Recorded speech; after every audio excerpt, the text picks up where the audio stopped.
Jovan Buha! Buha! Yo, I'm Jovan Buha, NBA reporter and analyst for Buha's Block, and welcome to another live show. Just got back from the Lakers practice facility where I attended their draft night event. Unfortunately, Rob Pelinka did not speak with us because LA's move of the evening was not official yet. LA traded up from number 25 with cash to number 24 to select Cameron Carr, a projected top 20 pick for some draft nicks, a back-end lottery talent, a guy that a lot of people had in that 10 to 17, 18 range.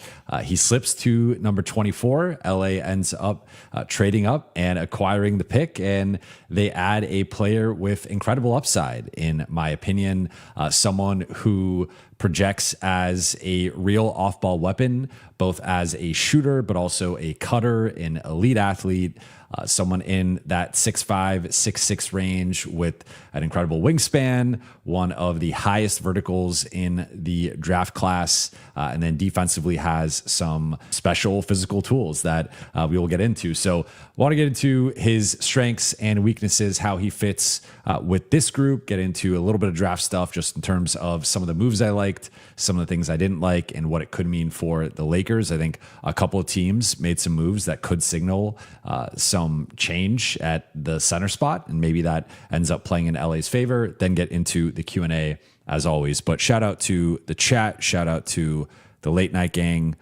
Appreciate you guys. So let's get into it. The Lakers end up trading from number 25, adding cash to the New York Knicks, and get the number 24 pick to draft a sliding Cameron Carr. Again, this was a guy that was not projected to be available for the Lakers at number 25. He was someone that was projected in basically every mock draft to go in the top 20. I think the Lakers really benefited from two things. One, he slipped to their range where they only had to trade up one pick. They didn't have to trade up multiple picks or even into the top 20 and give up legit assets to get him. So it was merely a cash transaction. And two, the Knicks were desperately trying to duck out of the first round, get out of the first round, duck the second apron because of this mandate from James Dolan.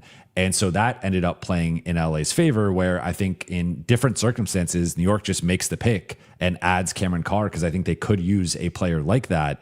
But instead, because of the mandate to save some money, they end up not only trading back to the Lakers pick, but then eventually trading out of the first round entirely. And now they have multiple second round picks, but they're also now apparently fielding calls on those. So we'll see what happens with the Knicks, but I think the Lakers really benefited from that. And I want to give a big shout out to friend of the show and recent guest of the show, Mike Garcia, who nailed this. If you guys listened to that episode, when I asked Mike, who are some of the guys that you would be willing to trade up for if you're the Lakers? Like, who are some of the guys that maybe someone's slipping? It's like middle of the first round, 16th pick, 18th pick, 20th pick. Who are some guys that if they are available, if for whatever reason the team doesn't love the selection or they're just trying to save some money or optionality, whatever it is, who are some guys that you would want to trade up for? And he gave me two names. Morez Johnson Jr., who was one of the biggest risers of draft night, ends up going 9th to Dallas. And he was a guy who was projected mid-first round, late lottery, ends up going several picks higher than anticipated.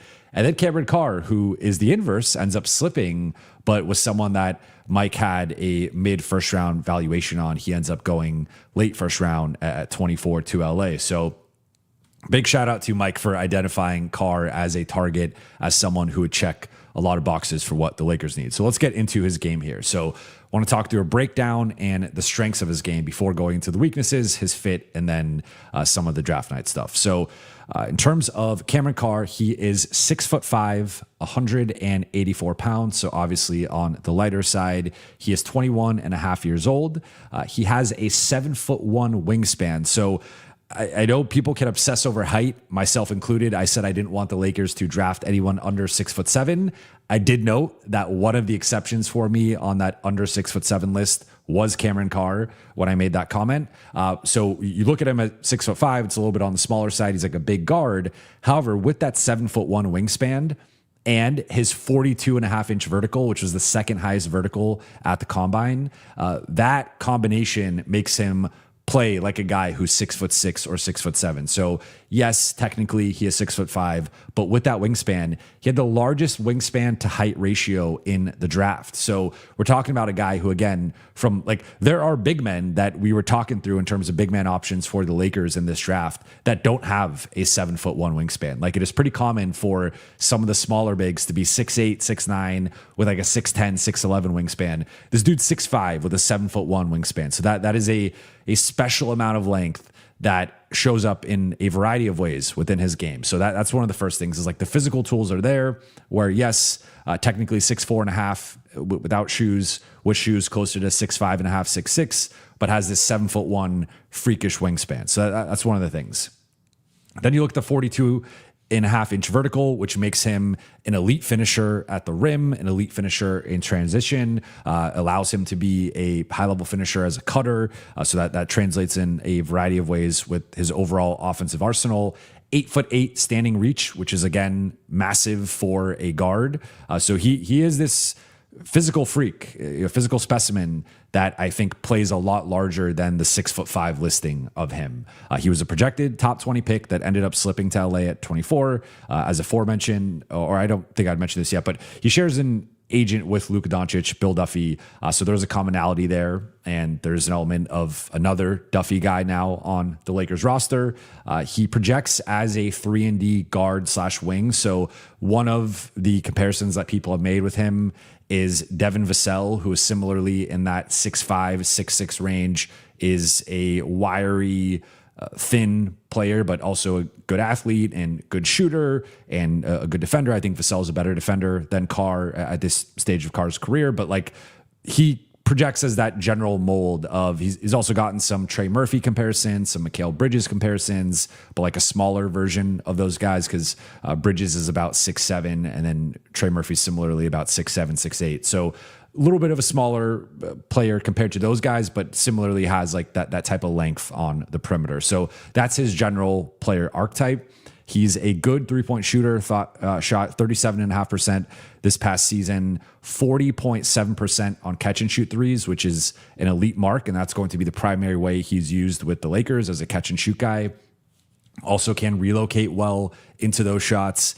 Shot 32.5% on pull-up threes, but was at 38% through February. So had a late-season slump that dropped his pull-up three-point shooting, but up to that point, was shooting pull-up threes at a high level. I think he has a good form and a high release point on his shot. It's not the quickest shot, but it's good form, good release, and high-level shooter.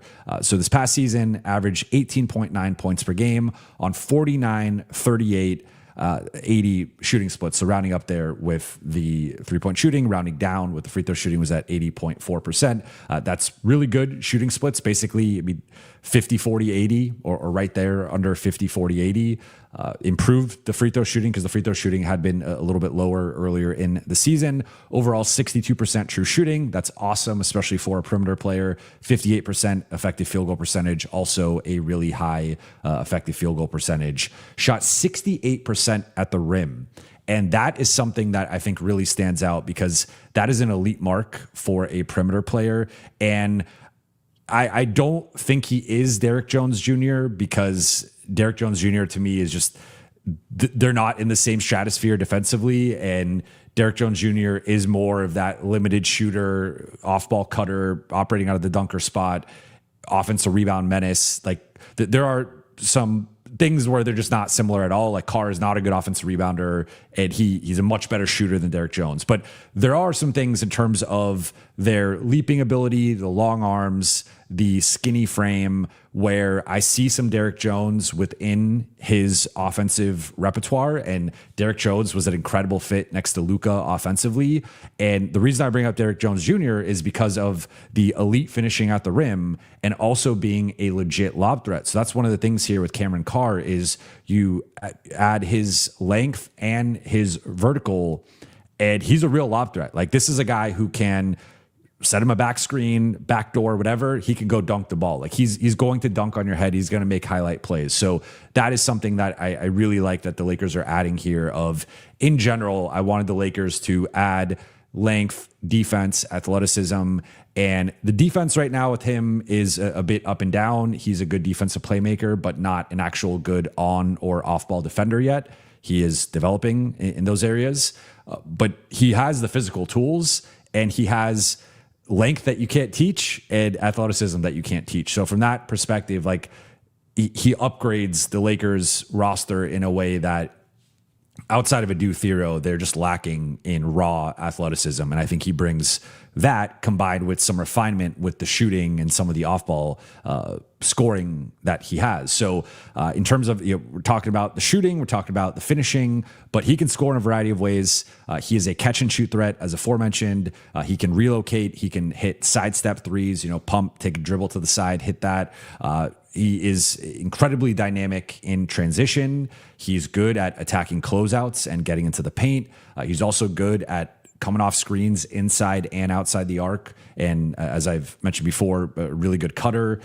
He's got one dribble, one or two dribble mid-range pull-up, also has some floaters in his bag. So he can attack in just about every way offensively. We will get to some of the offensive limitations in a little bit, but in terms of just scoring in his repertoire, his bag, like he's got a lot there where he is a 3-level scorer. He can score at all 3 levels. And in terms of I think most of his offense is concentrated either beyond the arc. I think almost 70% of his shots or points are coming from beyond the arc. And then he's also getting to the rim a bunch. So he is like an efficient player from that perspective of it's a lot of at the rim or beyond the arc, but he does have some in between game as well. And I think that bodes well to the next level. Here are some crazy numbers with him this past season at Baylor. Baylor's offense died without him, dropping 13.5 points per 100 possessions, which is a massive mark at the college level. And overall, they were 27.4 points per 100 possessions worse without him, which was the biggest on-off discrepancy in the entire draft class. So Baylor was a much worse team when he was off the floor on both sides of the ball, and they really struggled in the minutes he was on the bench. So that is something that you see that impact there. One thing of note, and this is a big shout out to Sam Vecini with his draft guide and providing several of these numbers here. He was one of only 4 players in NCAA history to average 18.5 points per game on his specific shooting splits to go with 6 3-point attempts per game among major college programs. And the other 3 players to do that are Doug McDermott, Buddy Hield, and Hubert Davis. All 3 guys have gone on to have decade-plus NBA careers. So he's in some rare air there in terms of his profile as this highly efficient scorer and high-volume 3-point shooter.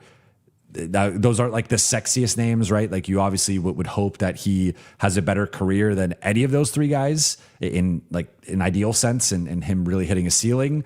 But Doug McDermott, Buddy Hield, Hubert Davis, again, those are all guys who played decade-plus. Those are guys who have had made tens of millions of dollars in the NBA. And Buddy Hield's case has been a guy who's been starter, high-level bench guy on several playoff teams. So if he does end up being in like that Buddy Hield mold, and that's like the type of guy he ends up being, if you're getting that value with the 24th pick, that's pretty good value. So I think that's good. Like the class that he's in with some of his statistical markers, that's a pretty good group to be in even if you think he should have a higher ceiling than that, ideally, especially with I think he's got physical tools that those guys didn't have in terms of the raw vertical and the length and whatnot. But obviously, again, those are all 3 really good role players throughout their careers. Now, if we shift toward the defensive end, he has the length and athleticism to be a good defender. At this point, he is more of a defensive playmaker than this on-ball stopper. He's not a point of attack guy. He's not a wing stopper, and he's not this high-level help guy. He did average 1.4 blocks per game and 0.9 steals, so 2.3 stocks there across those 2 categories, and those are both solid. Basically, a steal and nearly a block and a half. Solid rebounder as well, primarily on the defensive end, averaged 5.8 rebounds this past year. And not much of an offensive rebounder, but for a guard nearly averaging 6 rebounds per game, that is really good. So I think he checks a lot of the boxes that you want from a modern shooting guard who's not like some all-star level, high level starter necessarily. Of he can play off the ball as a shooter, as a cutter, as a transition threat. He can handle the ball if you need him to, though that's not necessarily a strength. He's not a playmaker or a creator, far more of a finisher. But on a team that has Luka Doncic and projects to also have Austin Reeves and LeBron James, you need play finishers. That is the primary thing. Like we've talked about it ad nauseum over the past year and a half since the Lakers acquired Luka Doncic. The primary thing you need from offensive players is guys who can finish. And that's in transition. That's as cutters. That's as floor spacers and shooters. You don't need initiators necessarily. Like, yes, you need a certain amount of connectivity and secondary playmaking and ball handling. And if you could have perfect role players who could do a little bit of everything, like great, that's awesome. But realistically, the ball is going to be in Luka and Austin and LeBron's hands over 90% of the time combined. And those guys are going to be looking for cutters, and they're going to be looking for the kick out pass to the corner or the skip pass to the wing. And that's where I think Cameron Carr has a ton of utility and versatility to operate in any of those areas. He can be an above the break 3-point shooter. He can be a corner 3-point shooter. He could be a spot up guy. He could be a relocating guy. He can come off screens. He can attack closeouts. He can dunk. He can get to the free throw line. So like, I just think he checks so many boxes of the type of perimeter guy you would want offensively next to Luka and Austin and LeBron. And I don't know if he'll be quite ready for that type of role in year one, but as we project out year 2 or year 3, I think he could easily grow into that role and has some real upside here. So again, mentioned it a bit ago, but has drawn comparisons to Devin Vassell or a smaller version of Mikal Bridges or Trey Murphy. I think I see Trey Murphy the most because the difference, I would say, like looking at all 4 players, I think Vassell and Bridges are at a different level defensively that Carr just isn't at. I think with Vassell, the similarity I see is like the general archetype of being this 6'5", 6'6" guy who can either be a big shooting guard or a small forward. Like in theory, Vassell is more of a 2 than a 3, but with the Spurs and their backcourt, he ends up playing the 3 more. But he's got the athleticism and the defense and the rebounding and the toughness to play the 3, even though he's on like the smaller side for most threes. So I that's where I see that in Carr's game of with the length, the athleticism, and his overall game. I think he is a guy who on paper pencils in as a 2, but certainly in 3-guard lineups. And even again, if he continues to fill out and get a bit stronger and put on some more weight and mass, he could be someone who can play the 3 and punch above his weight because despite being 6'5", again, I think if you added the actual like physical tools and athleticism, he to me plays like a guy who's 6'6" or 6'7". So I think that's an important distinction within his game. But I think Vassell and Bridges, he's not quite on their level as defenders. But he could end up being a better shooter than either one of them, though obviously Vassell's a really high-level shooter. And then on the Trey Murphy side, Murphy's bigger at 6'7", 6'8". I think he's grown into it, but Murphy now has a better handle and is a better passer than Carr is. Trey Murphy, I mean, is the guy that New Orleans is asking for 4+ first, so the Lakers will be fortunate if he grows into being a smaller version of Trey Murphy. But in general, I see like the skill set of being the shooter who can do more than just shoot, can score in a variety of ways. And if you are getting a 6'5" Trey Murphy and more than like a bench role, that's still a pretty valuable player. That I think with Murphy, part of it is like he's 6'8", so him being able to do some of those things at that size just makes him special. Carr's not quite there, but if I think right now he projects to me as a guy who's going to be a high-level bench player and could be like a 6-man of the year type bench scorer and offensive just game changer off the bench. And we're projecting like a couple years out at least, like multiple years out at a minimum. Or he could potentially even be a starting 2. I think to be a starting 2, he's going to have to put on more weight, get stronger, and get better defensively. But as like a guy that comes off the bench and just has like this variety of ways he can attack you and can play on and off the ball. I think will ultimately transition to being more of an off-ball guy, or almost primarily an off-ball guy. But like, he just checks a lot of the boxes that you want from a modern guard and a modern wing. And I think there's a lot to be encouraged by. To me, this is one of the steals of the draft. This was a guy that I had a mid first round valuation on. Like, I'm not a draft Nick, but at least in my watching film on him, I watched a ton of film on him after Mike had mentioned, like, this is a guy I think the Lakers should target. And I was like, I would love if the Lakers could get this guy. And as he started to slip, it was like, this is a possibility. And it ended up happening. So I love this pick. I think this pick is a home run. And there's not another player I would have taken over him. The only other guy I liked at that range that was still available, I mean, I like Joshua Jefferson, but I wouldn't have taken him over Cameron Carr. I really like Chris Sedek Jr. He was one of my favorite guys at the draft, but still Cameron Carr I would take ahead of him as well. In terms of weaknesses, now, anytime a player slips, there's a natural follow-up as to why, right? We witnessed this firsthand with Dalton Knecht, and I think some of the reasons for Dalton Knecht slipping, were his age, his defense, his processing, basketball IQ. All those things have kind of played out in Dalton Knecht's career in terms of his defense has ultimately been the thing that's kept him out of a consistent bench role, but the processing hasn't quite been there on both sides of the ball.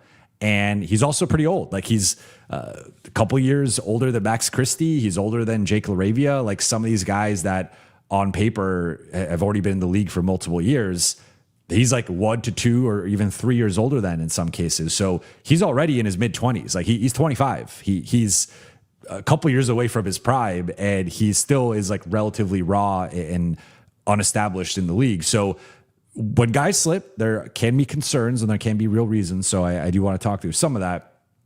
My understanding in talking to some people and trying to get to the bottom of this, I think it's a mix of multiple things. There was some things were just fit in terms of several teams prioritizing point guards or bigs over off guards and wings. So there were a couple runs in there with point guards and bigs, and just the way that the board was projected to go, some guys ended up slipping. Carr was one of those guys. Now, in terms of his actual game and reasons why teams have some doubts about him, it starts with the lack of strength and physicality on both sides of the ball. Again, 184 pounds. That is incredibly light, especially for a guy in that 6'5" range. And his overall physicality of driving into the paint and getting knocked off his spot, but also being attacked off the dribble. Guys can bump him and create separation. Guys can post him up. Guys can target him, especially bigger players. So that is something that they're going to have to navigate. And then there has been some stuff with his processing in terms of the passing reads and the on-off ball defense. So the passing reads, I'll get into his assist to turnover ratio, but that is a slight concern. And then some of the on and off ball defense. Now, I will note though, like, I think when we're judging players or looking at their weaknesses, we can look at it in a vacuum and it's devoid of context in terms of the team fit. So certainly some of these things will be concerns for the Lakers and his fit with the Lakers. But I think some of the stuff with like his ball handling, his passing, his ability to read the layers of the defense, I'm not as concerned with that, just because, again, I think this guy is going to be more of a finisher, more of an off-ball guy. So he's not going to have the ball in his hands running a bunch of pick and rolls. Like, he's going to be more so catch and shoot, relocating, maybe some limited dribbling, secondary ball handling, secondary playmaking, but he's not going to be this high usage monster that he was at Baylor. I think he's going to be far more in an off-ball role where he can still be a high usage player in an off-ball role, but it'll be far more shoot the ball, catch the ball in a cut, go dunk on someone's head, go draw a foul, go to the free throw line. Like, I think it's going to be a simplified version of his skill set. It would be the ideal way to use him in terms of really leaning into his off-ball strengths. So if he was in a different role or the Lakers needed a guy to be more of a ball handler or something, I think that would be maybe where there's some more fit concerns. But with the Lakers just needing guys to play off of Luka and Austin and LeBron, it's like, this is a guy who can easily do that. His finishing right now, both at the rim and beyond the arc, is his strength. So I think that naturally plays in to what the Lakers need. But Again, like lack of strength, lack of physicality, needs to be more physical on both sides of the ball, has a high center of gravity, so that can allow guys to push him around a bit. Doesn't have a lot of bend, especially in his defensive stance, so could do a better job of getting a bit lower, especially with that high center of gravity. And that's something that, just in terms of his mobility, despite being an elite athlete from like a jumping perspective, could have some better mobility with that. While he makes defensive plays with his length and athleticism, with the steals and blocks, and you'll see gets a ton of deflections, can be a rim protector at times. He isn't a stopper. He can be attacked off the dribble. He can be attacked in help situations, and that's where he does need to improve and level up on the defensive side of the ball. He can be a bit inactive or inattentive off the ball. When he's engaged, I think he's a good help defender because of his physical tools. He can protect the rim, block shots, deter shots, be execute verticality and be a deterrent there.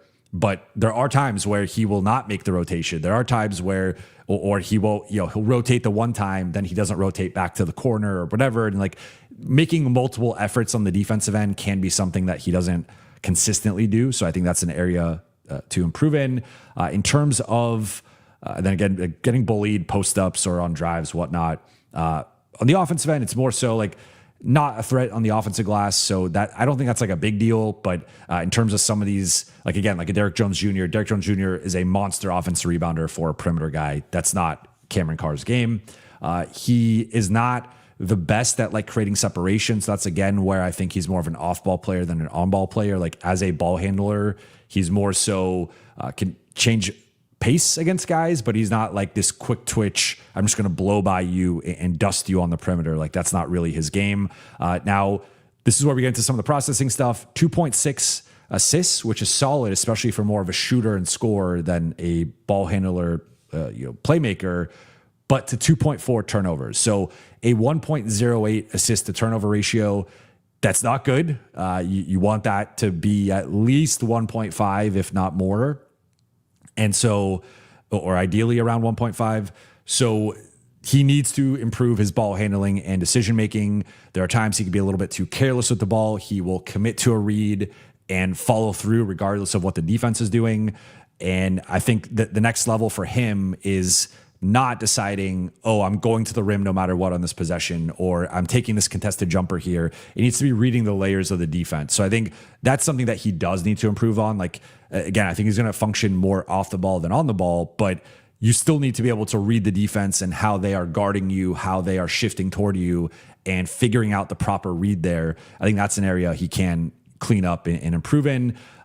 There are times he could be a little erratic on drives. Like, one thing that has been interesting is that I saw this clip that his favorite player growing up was Russell Westbrook, and there is some Russell Westbrook in his game in terms of the almost trying to will certain things on like drives, or just being like this confident force of nature, which I think can be like the irrational confidence guys, especially if you're that bench, Malik Monk type or something like that. You can come in and just let it fly, which he has that element to him, but I think he could use a little bit of refinement and better discretion with his shot selection, let's say. So that's kind of it, is cleaning up some of the turnovers, cleaning up some of the reads, some of the shot selection. That would be more of the stuff offensively. And then defensively, a lot of it's just going to come down to, can he get stronger and hold his own better? Because he's got the physical tools. He's quick enough. He's long enough. He could jump high at one of the best levels in the draft, but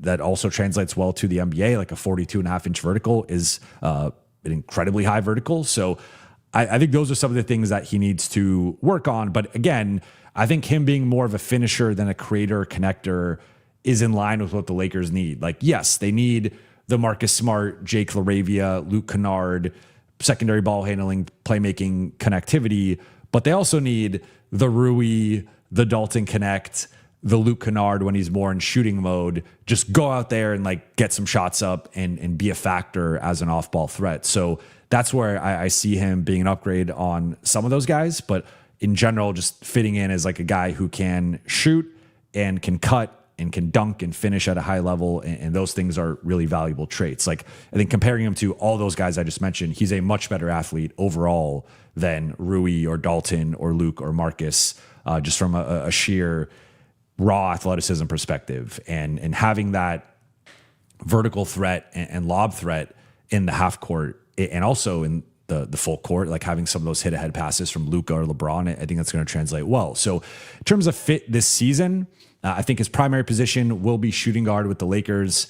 You could maybe see him as the nominal 3 in some 3-guard lineups. But remember, the Lakers have some funky stuff with their overall rotation because, and this was something I already saw people being like, well, they drafted another guard.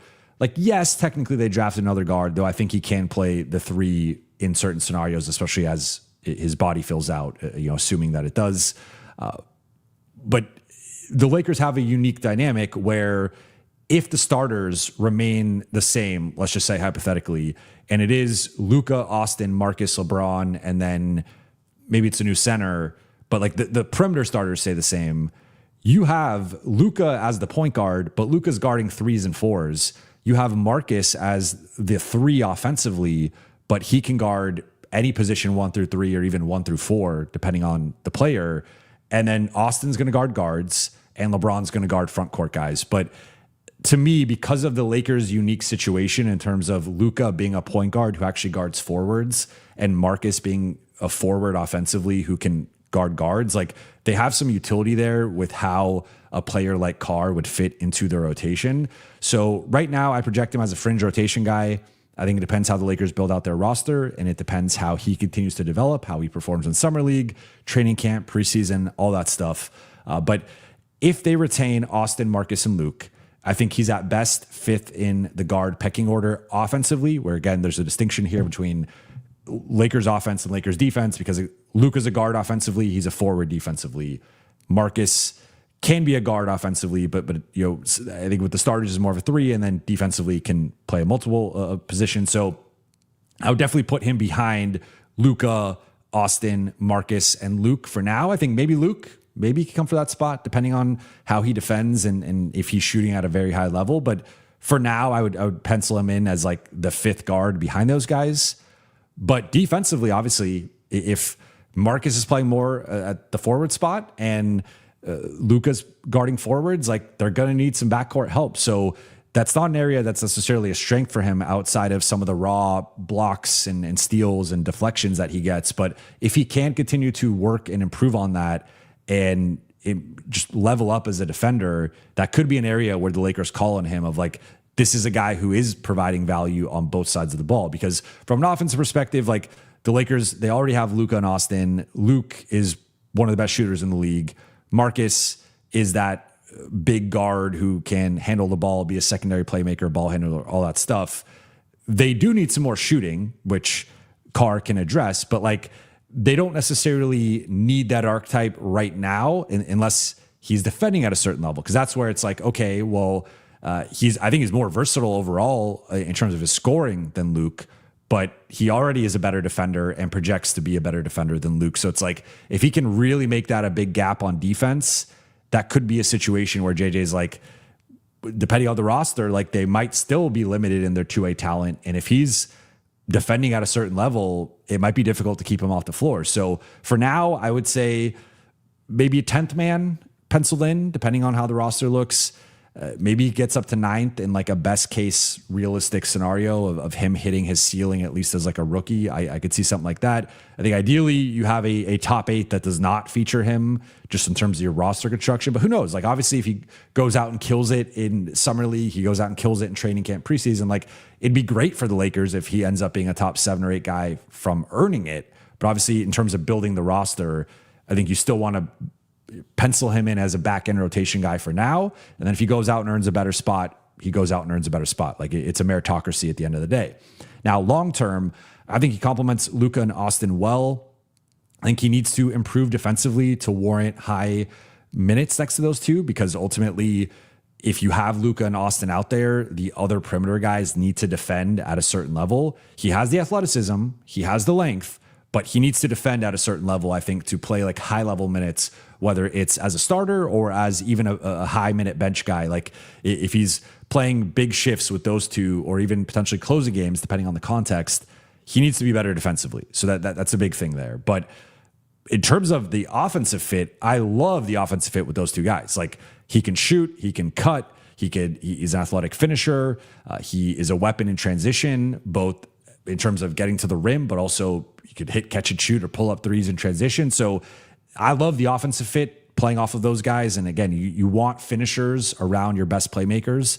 The Lakers are set up to have some high usage guys and then guys who play off of that and need to be able to hit open shots and cut and finish in the paint. And that's exactly what Cameron Carr could do. So love the fit with Luka and Austin offensively. Defensively, some questions until we see how he develops as a defender. But I also really love the fit with him and Adu.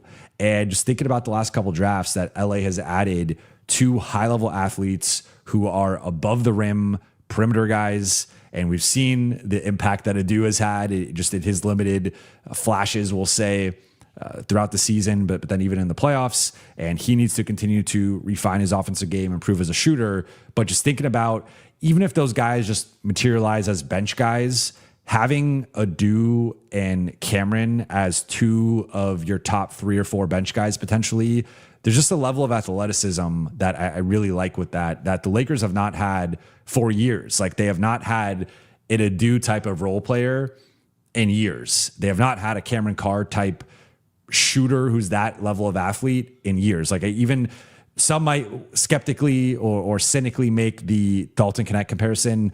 I think they are different levels of even ball handlers, I would say, but different levels of athletes in terms of his mobility and flexibility compared to Dalton. Has a better vertical. I think he's a better finisher, and just different. I just think they're different players and much better defender. Like, Dalton, already the concerns were he can't defend at the college level, while Carr has some of those concerns already. The blocks, the steals, the playmaking, like, I think he's at a different level than Dalton. So I think long-term, I really like the fit. Short-term, obviously next year or two, you need to have like relatively reasonable expectations for a late first-round pick, but I love the pick. This is a guy that easily could have gone in the top 20, top 15, ends up slipping to LA at 24, and I think they got one of the steals of the draft. I think from a pure value perspective, of course, you look at the lottery guys or the top 10 guys, whatever, top 8, and those guys are all great. But once you get out of the lottery or once you get out of the top 10, I think Cameron Carr is right there in terms of best bang for your buck, best value, also factoring in fit and just like what the Lakers needed. I think he checks so many boxes of LA needed length and athleticism and shooting. They need defense, which he's not quite there yet, but does have some physical tools to get there. But he checks most of the boxes of what LA needed on the perimeter. And to get that at 24, it only cost you money. It didn't cost you any draft capital. And I just think it was a home run pick for the Lakers. And this is a guy who could be a rotation guy next year. I would, again, project him as more of a fringe rotation guy, more of a back end rotation guy. But if he shoots if he's a 38% 3-point shooter and he's at least an average defender, that player is going to be hard to keep off the floor, especially with a group that has been pretty limited in two-way guys. So if he gets anywhere close to his ceiling, that's a guy that's just going to be really difficult to keep off the floor and also be a very valuable role player moving forward. But those are my thoughts on Cameron Carr, one of the steals of the draft, an incredible pick for the Lakers, and one of my favorite Lakers draft picks in years. I was not the biggest fan of JHS or DK, and that obviously played out the way, like, I was not as low on them as it ended up being. I was actually pretty low. Ask Kobe Price about my thoughts on JHS at Lakers Summer League his rookie year. But aside from that, this is one of the Lakers' best picks in years. I think we're going on half decade or plus. So I'm really excited about Cameron Carr's fit in LA. Now, in terms of the rest of the draft, let's look at I will share the picks by round here from ESPN. So goes relatively chalk. I think most draft experts had, there had been some questions about Peterson versus Boozer. So AJ goes number 1. Peterson versus Boozer had been a conversation, but Utah goes Peterson, which to me is of note on multiple fronts, where had they gone Boozer, I think that would have opened the door potentially for Walker Kessler being available. But them going Peterson, I think this sets up a situation where it's probably George, Peterson, Markkanen, Jackson, and Kessler. That's probably their preference. Now, if they end up losing Walker Kessler, whether it's just straight up in restricted free agency or via sign and trade, maybe it ends up being reshaped and Ace Bailey is in the starting group. And you do have some rebounding concerns with that front court, but you still have a ton of size between Bailey, Lauri Markkanen, and Triple J. Boozer, Wilson, Vogler, and then you get to Mikal Brown, and like that basically went chalk. The real surprise pick was Morris Johnson Jr. at number 9. Like, not surprised because of now the Michigan connection with the head coach, but he was a guy who was more projected late lottery, middle of the first. So 9 was, I did not see any mocks where he was projected to go 9. So that was a big bet on him and his potential. And I do really like him. So we'll see. But on the Dallas front with this, it does make it interesting to see like how Dallas is now going to feel about their front court. Like, maybe they just want an absolutely loaded front court in terms of just solid rotation guys. And Johnson could also be a little bit of a project here where maybe he's not ready his rookie year, maybe takes a couple years to develop. But if you project out Dallas's front line of Lively, Johnson, Cooper, Flagg, the guys that don't really fit with that vision long-term are PJ Washington and Daniel Gafford. And those are guys who have already kind of been available depending on the report and depending on the time of the season. Like, those guys have sort of been out there in terms of potentially being available. So I think them adding another big forward who, I mean, arguably Morris could be a small ball 5. Like, he's kind of in between like a 4 and a 5 right now, especially, depending on how he develops his jumper. I don't think it means like Gafford and PJ Washington are being traded tomorrow, but I think that does indicate to some level that those guys are likely available for the right price. I think for either one of them, it's going to be a minimum of a first round pick. And then maybe for Washington, it's a little bit more. But if I'm the Lakers, I would be interested in either one of those guys. Washington would not be my top pick for that two-way wing starter spot, but I think we have a proof of concept with both of them, but like a proof of concept there with him and Luka, proof of concept with Gafford and Luka. And depending on the price and depending on the opportunity cost, depending on the alternatives, I would be interested in either one of those guys if I'm the Lakers and potentially giving up a pick to acquire them. Burries going through Mara, of course, ends up at OKC. And that's another one where I look at it, love the pick, like think it's a great value, but I'm also like, okay, so now they have Isaiah Hartenstein, Jalen Williams, Chet, I think is kind of proven to be more of a 4 than a 5, but can play the 5. They can go a bit smaller. And like in theory, their best version should be Chet at the 5 and J-Dub at the 4. But they have like those 3 guys. Then they add Mara. Then they also have Sorber, who is still coming off of his injury, but that was a guy that people were pretty high on. It was a mid first round pick. So it's like, I just don't like, there's so many bigs and centers in particular. And then you have this team option situation with Isaiah Hartenstein, where most people are projecting it for him to just opt out and re-sign on a longer term deal in a similar AAV. Right now he's projected, or the team options are 28 million. So I've seen some people throw out somewhere between 25 to 30 million on like a 3 or 4 year deal for him in terms of re-signing in OKC. And then OKC already made a cost cutting move with Aaron Wiggins, but they could potentially trade Lou Dort or get off of his team option, or they could trade Isaiah Joe. So OKC ends up acquiring a couple guys. They also got Sturts. They ended up trading up for him and gave up a couple seconds. But the Mara pick was interesting because he is a guy who in theory projects into the San Antonio matchup as one of the few guys from a size perspective that's anywhere close to Wemby, like not the same size, but I think he was the 3rd guy 7'3" or bigger drafted in the last, I forgot how many years it's been, but like he's of a certain size, right? Like he's basically the same size as Zach Edey or around there. Might be a little bit taller. But that to me was like, okay, are they maybe they're not confident in Sorber and they're like, we're going to end up flipping him for something, and we're going to go with this 4 setters, 3.5 setters, depending on how you want to classify Chet. That was just interesting because taking him that high, I don't know who else would have necessarily made sense there. Really depends on their, I guess Nate Ament, butchering his last name, but maybe him. Like he was a guy who's projected 9 to I think 11 in a lot of mocks. but yeah, so I guess like Mara made sense. It's just also that was like a best player available or best fit for them while not necessarily factoring in the rotation. So now they have this surplus of big men and centers that I wonder what OKC ends up doing. I really like the Swain pick from Chicago, like what Chicago did, getting Wilson and Swain and just adding a ton of athleticism and defensive upside there. Then I really love this stretch from, I was trying to, all right, whatever. I love the stretch from 19 through 24. So you have Alan Graves, who was an analytics darling, Jaden Quaintance, my draft crush, one of the people I really wanted to fall to the Lakers, thought would be a great fit, Robert Williams clone. He ends up going to San Antonio, of course. Kareem Lopez was a guy who also slipped. Phelan Jr. but was a guy who also slipped as well. I'm sorry for butchering some of these names. Zuby, big Zuby guy. He ended up going a little bit earlier, I think, than anticipated. Some people had him as an early second round pick. And then Carr obviously slips to 24. So that run of 19 through 24, I thought all those teams got a ton of value. And you could argue that any of those teams potentially got the steal of the draft. And Quaintance will see his health situation. And, Philon, I really like his bench guard behind Maxey and VJ Edgecombe.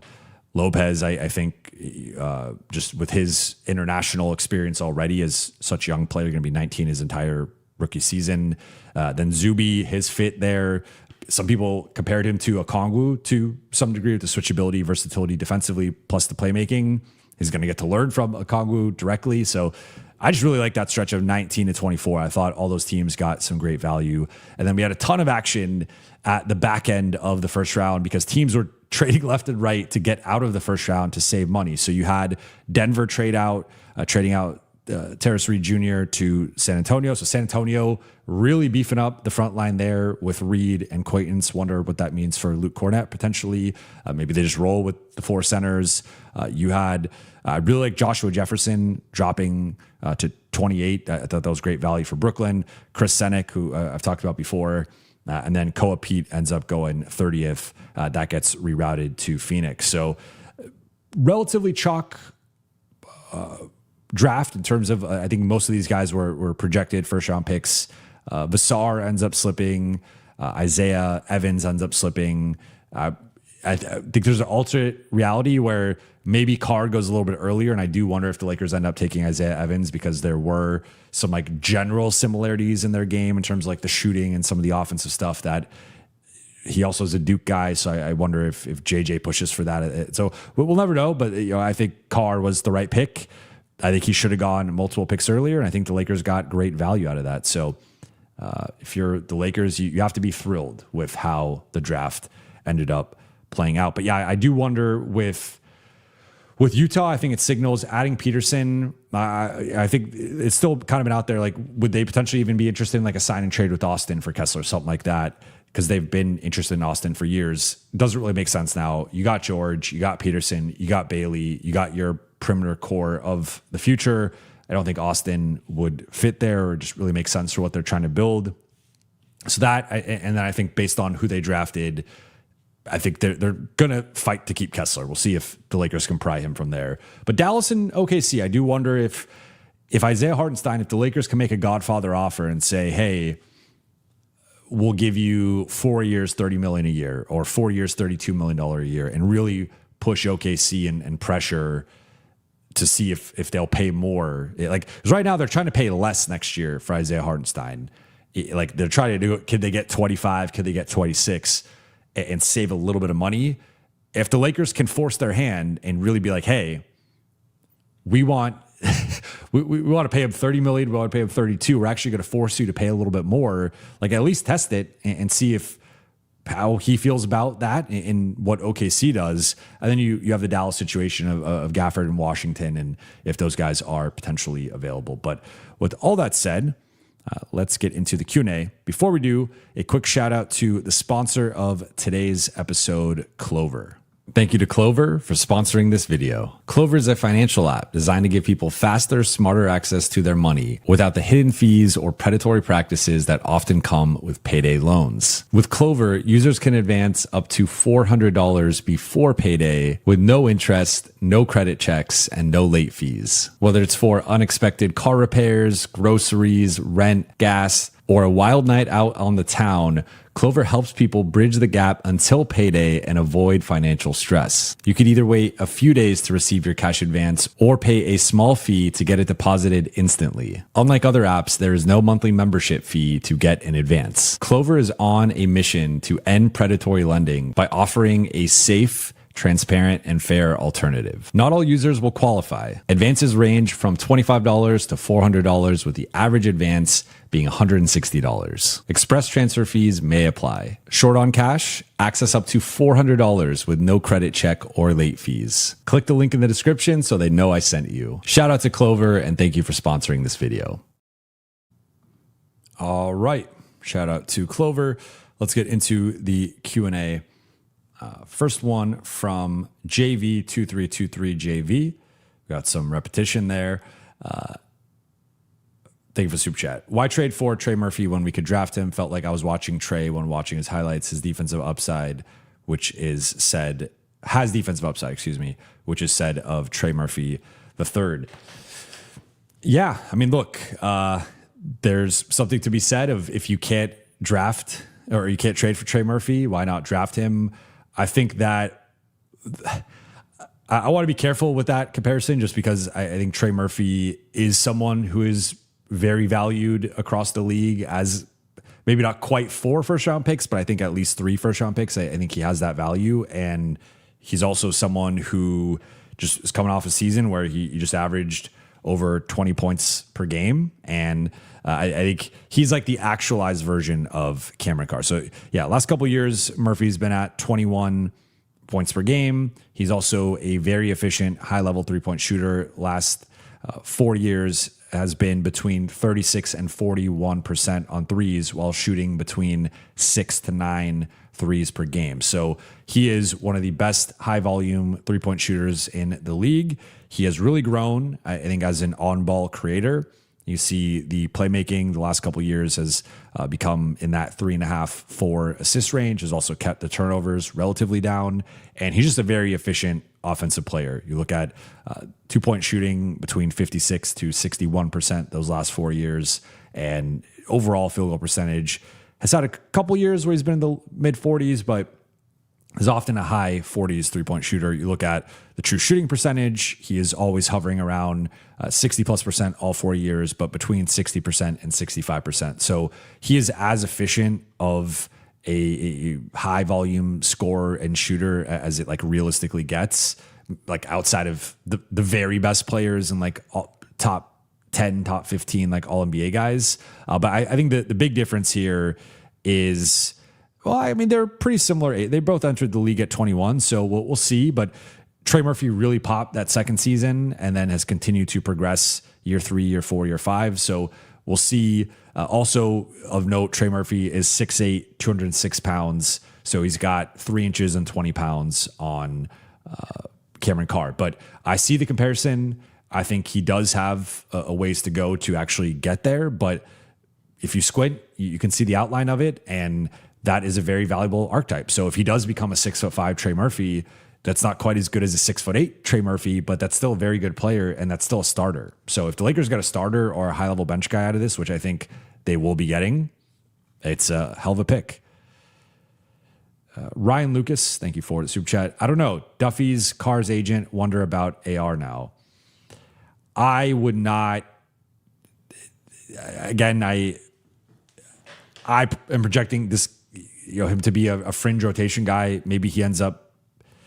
Maybe I'm a little too pessimistic on that, and he's more of the 8th man rather than like the 10th man. But I think realistically, especially if the Lakers are running it back to some degree, you're going to have a situation where you have center, LeBron, wing, Austin, Luka, Marcus and Rui, or Luke and Rui, or Marcus and Luke, some combination of that. And then you get into like the rest of the guys Jackson or whoever's the backup center will also have a certain standing as like the 8th or ninth man. So could I see him taking Jake LaRavia's role? Like, yes, or just like that spot in the rotation. Again, could I see it being in the top 9? Like, yeah, I think projecting him as a starter is a little bit premature. Let's see what he looks like in summer league. Let's see where he's at in training camp. And again, like I think for a team with title aspirations, which the Lakers have, they fancy themselves or are aspiring to be on the level of an OKC, San Antonio, New York. It's rare that you find a late first round pick to just slide in and be a starter, especially with some of the defensive concerns. Because I think realistically, he would not be replacing Austin. He would be replacing Marcus. I think if you're saying the Lakers are going to punt on Austin for the number 25 pick, I think that's just not in reality of how the Lakers feel about the situation or how Luka feels about the situation. Because remember, everything we've heard publicly and privately is that Luka wants Austin back, and Luka did not want the Lakers to include Austin in Giannis talks. Luka does not want Austin to be traded. Luka wants Austin back. So I think even more important than Bill Duffy and his connection is what Luka wants and Luka's direct feelings about the roster. And to my knowledge and to what has been reported, Luka loves Austin, wants Austin to be his backcourt running mate. So I do not think this puts, like, long term, if Carr pops, maybe that could make Austin theoretically expendable or one of the two expendable for a different type of player. But in terms of like ball handle, like they are not in the same realm of, I mean, I would say just right now, like player, but also like archetype. Like Austin is eons better as a ball handler, playmaker, and on-ball shot creator, whereas I think Carr will be and is a better shooter, more athletic, more of a dunker, cutter. But for now, I would view him more as like, could he push Marcus for some of those?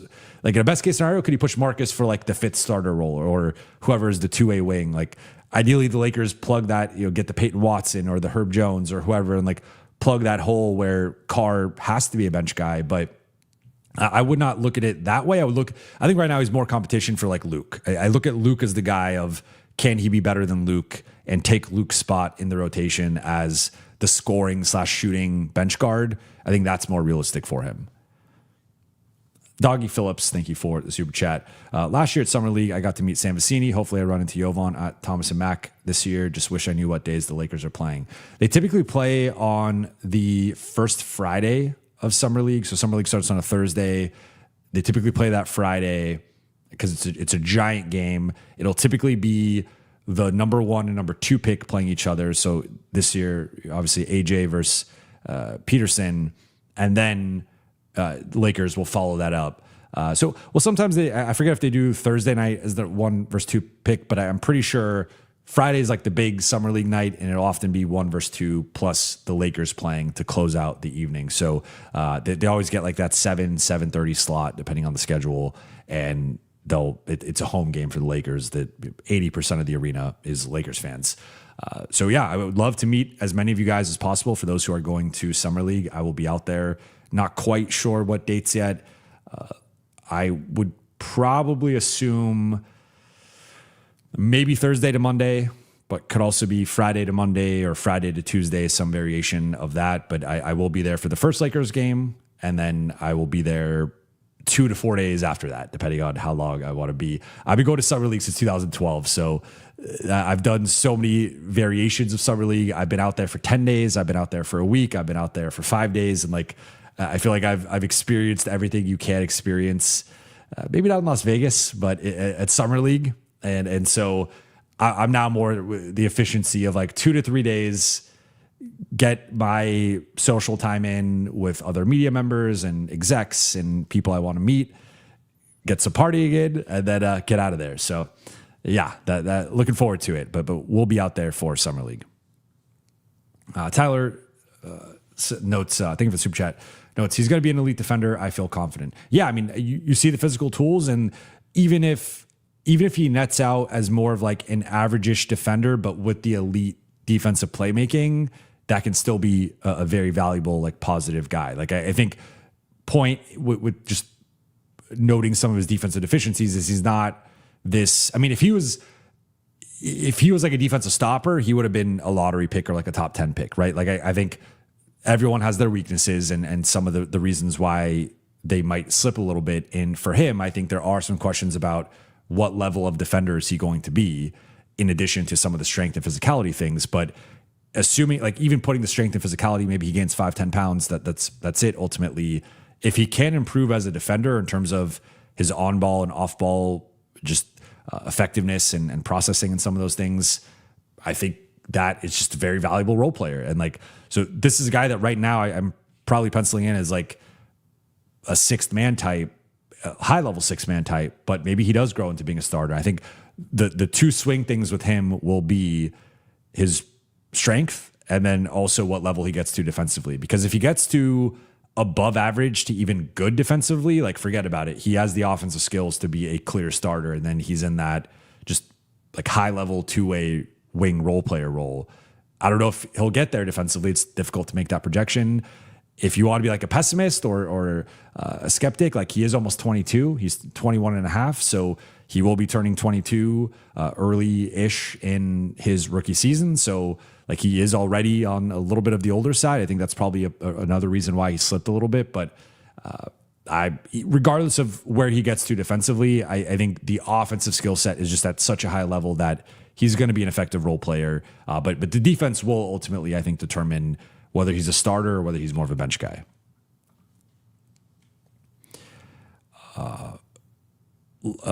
Lachi or Lakai Fisher, thank you for the super chat. Could we target Herb plus Misi trade, bring back DA and Hayes, sign Robert Williams, 4 bodies with variation at the center spot, leaves Cap to run it back with Watson? So, okay, let's talk through this here. Herb and Misi. So I guess I would have some follow-ups for you that I'm not sure if you would be, as I see, you submitted this 40 minutes ago, so I don't know if you're still even watching, but Herb and Misi, I think theoretically it would have to be some variation of Vando and DK, but I think you could do it one of two ways. You can either take them into your space or you do the like for like, and that's some form of like Vando and DK or Vando and Jake, something like that. The issue is to get off Vando, you're just going to have to attach a first round pick. Like, I continue to hear that. People just do not want to take on that contract. So I think the issue right now is they want 2 picks for Herb. There was a report today by Ian Begley that came out that the Lakers inquired about Yves Misi and that they were told no by the Pelicans.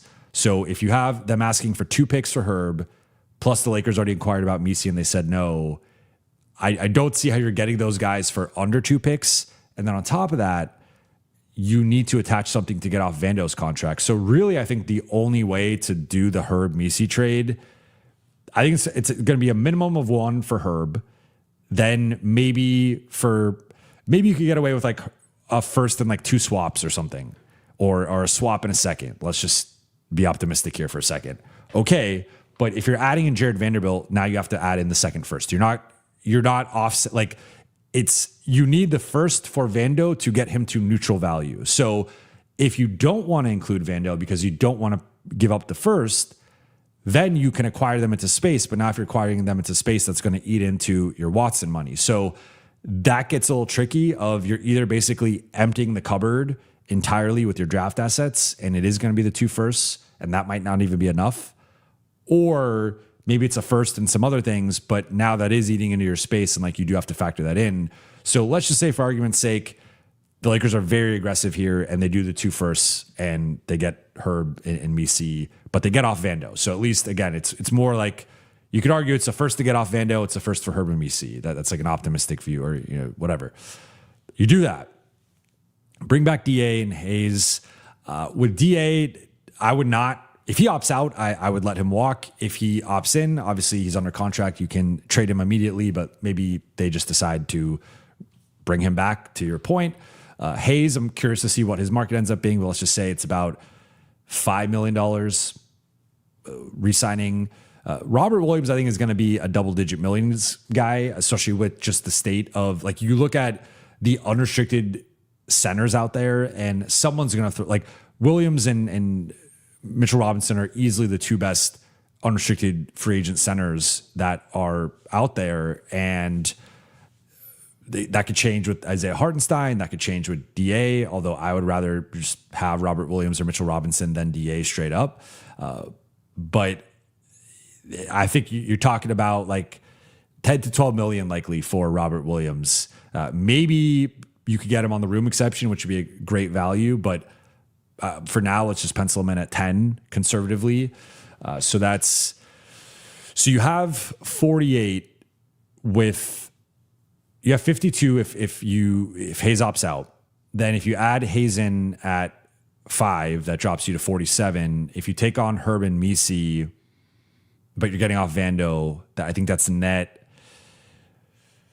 It's kind of net even. You might be taking on $1 million or $2 million, depending on whether it's DK or Jake. Let's just say you're adding like $1 million. So you still have about 46 left, but then 12 for... or 10 for Rob, you would have go from 46 to 36 or somewhere in there.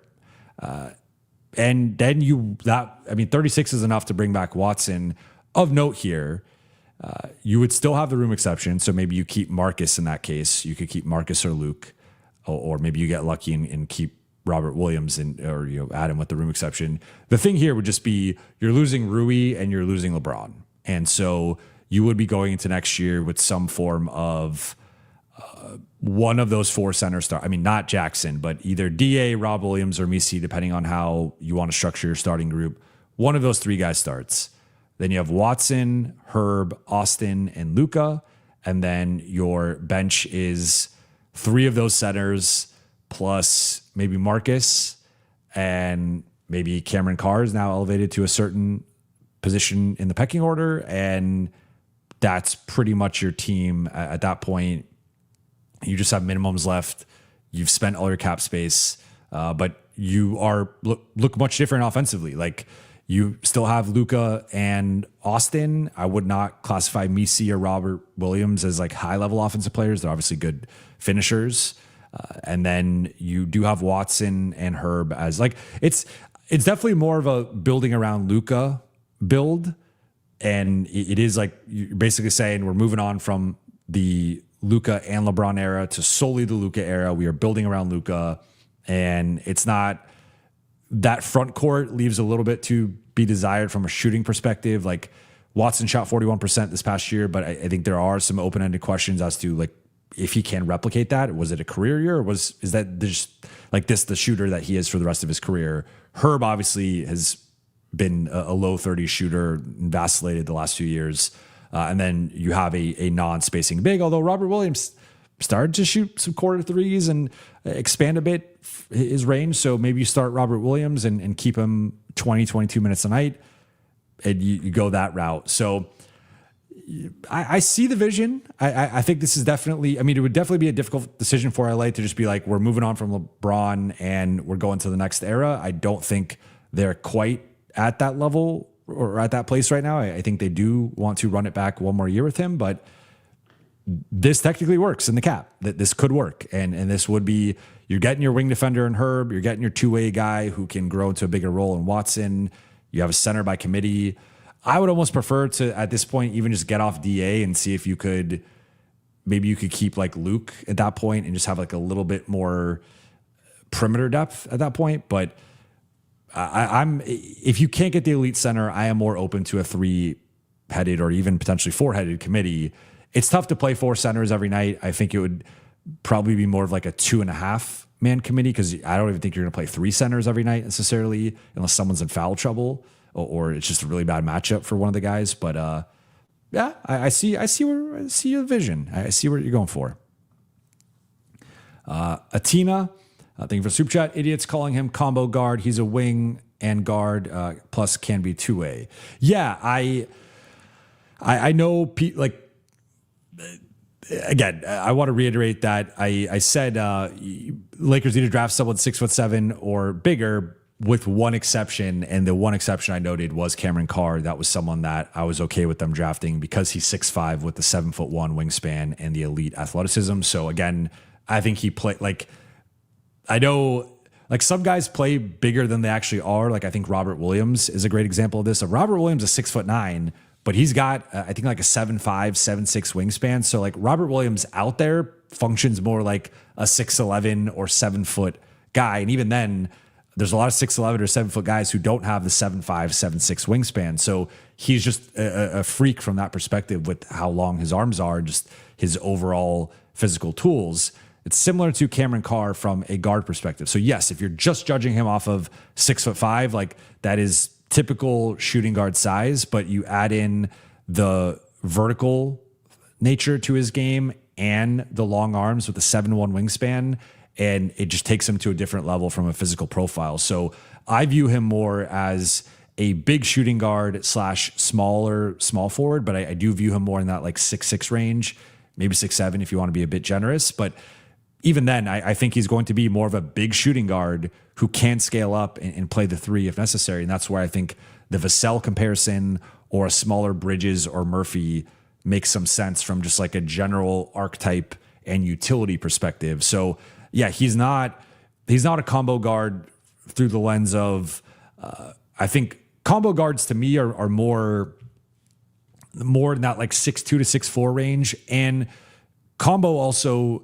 indicates like you're kind of in between a point guard and a shooting guard, and you have maybe like you're a little bit bigger than the typical point guard, but you're also not quite the size of a normal shooting guard. Like he's at a minimum normal shooting guard size, and then you add in the physical tools, and I think he elevates closer to small forward size. So I would agree with, I mean, I'm not going to call people idiots, but I will agree to the, like, he's way more of a wing than he is a combo guard. I would say if you want to refer to him as a guard, I would say like a big guard or a long guard, but I would more so say like a smaller wing. Like he's not a giant wing. He isn't the Bridges or Trey Murphy, but he's a wing. I would classify him as a wing that's like relatively on the smaller size. But again, with the athleticism and length, he plays bigger than his stature. And I think ultimately that's what matters and what you could translate to. And yeah, I think he's got the two-way upside. He's certainly a plus on the offensive side. He's got some playmaking stuff with the blocks and steals and deflections. And then we'll see what level he can grow into defensively. Cage Brait, thank you for the super chat. Carr's a no-brainer. We must have some plan at C. Yeah, I mean, I think if you look at who is available there, I have expressed my concerns with Terrace Reed and Henry Vassar in terms of their defensive utility. And like, to me, Vassar and Reed project as their ceiling, in my opinion, is like high-level backup, which there is value in that. And we're seeing the Lakers might be in a position potentially where they have to pay a high-level backup to be a starter in Robert Williams or Mitchell Robinson, which I don't think is a nice place to be in. So if you could pay a solid backup $3 to $5 million versus like $15 million, that's obviously better value paying that player on like a rookie scale contract. So I understood why some people wanted Vassar, why some people wanted Reed. Ejiofor was gone by the time the Lakers were drafting. Jefferson's not a center. And then I'm trying to think, like Quaintance was already gone. Chris Senek was still there, but he's a wild card. Like I think I'm higher on him than consensus. If Carr was not there, it would have been really interesting if Carr was not there again. Do you go Evans, which I was not really a fan of that pick potentially if they were going to go that route, but you still had Jefferson there, you had Senek there, you still had Vassar and Reed both there, so you had Koa Pete there. Like there's different ways the Lakers could have gone, but I think Carr was a no-brainer over all those guys, regardless of need. Like I think he checked the box of best player available and also checking one of the two needs, because I think the needs for the Lakers were like wings and a certain amount of athleticism, defense, shooting, and length. And he checks 3 of those 4 boxes with the upside to check all 4, or a center. But the centers that were there, like if Quaintance was there, that would have been one where like maybe on paper you prefer Carr to Quaintance, but I'm really high on Quaintance, so I think that would have been more of a conversation, at least for me. But Quaintance wasn't there. And the fact that Quaintance wasn't there and you didn't have a center really falling to you that made a ton of sense, I just don't like. I think Carr was the no-brainer pick, to your point. Now, in terms of the plan at center, Lakers are in a tough spot. Like I posted a video today from my live last night talking through just the center market is not playing out in the Lakers' favor right now.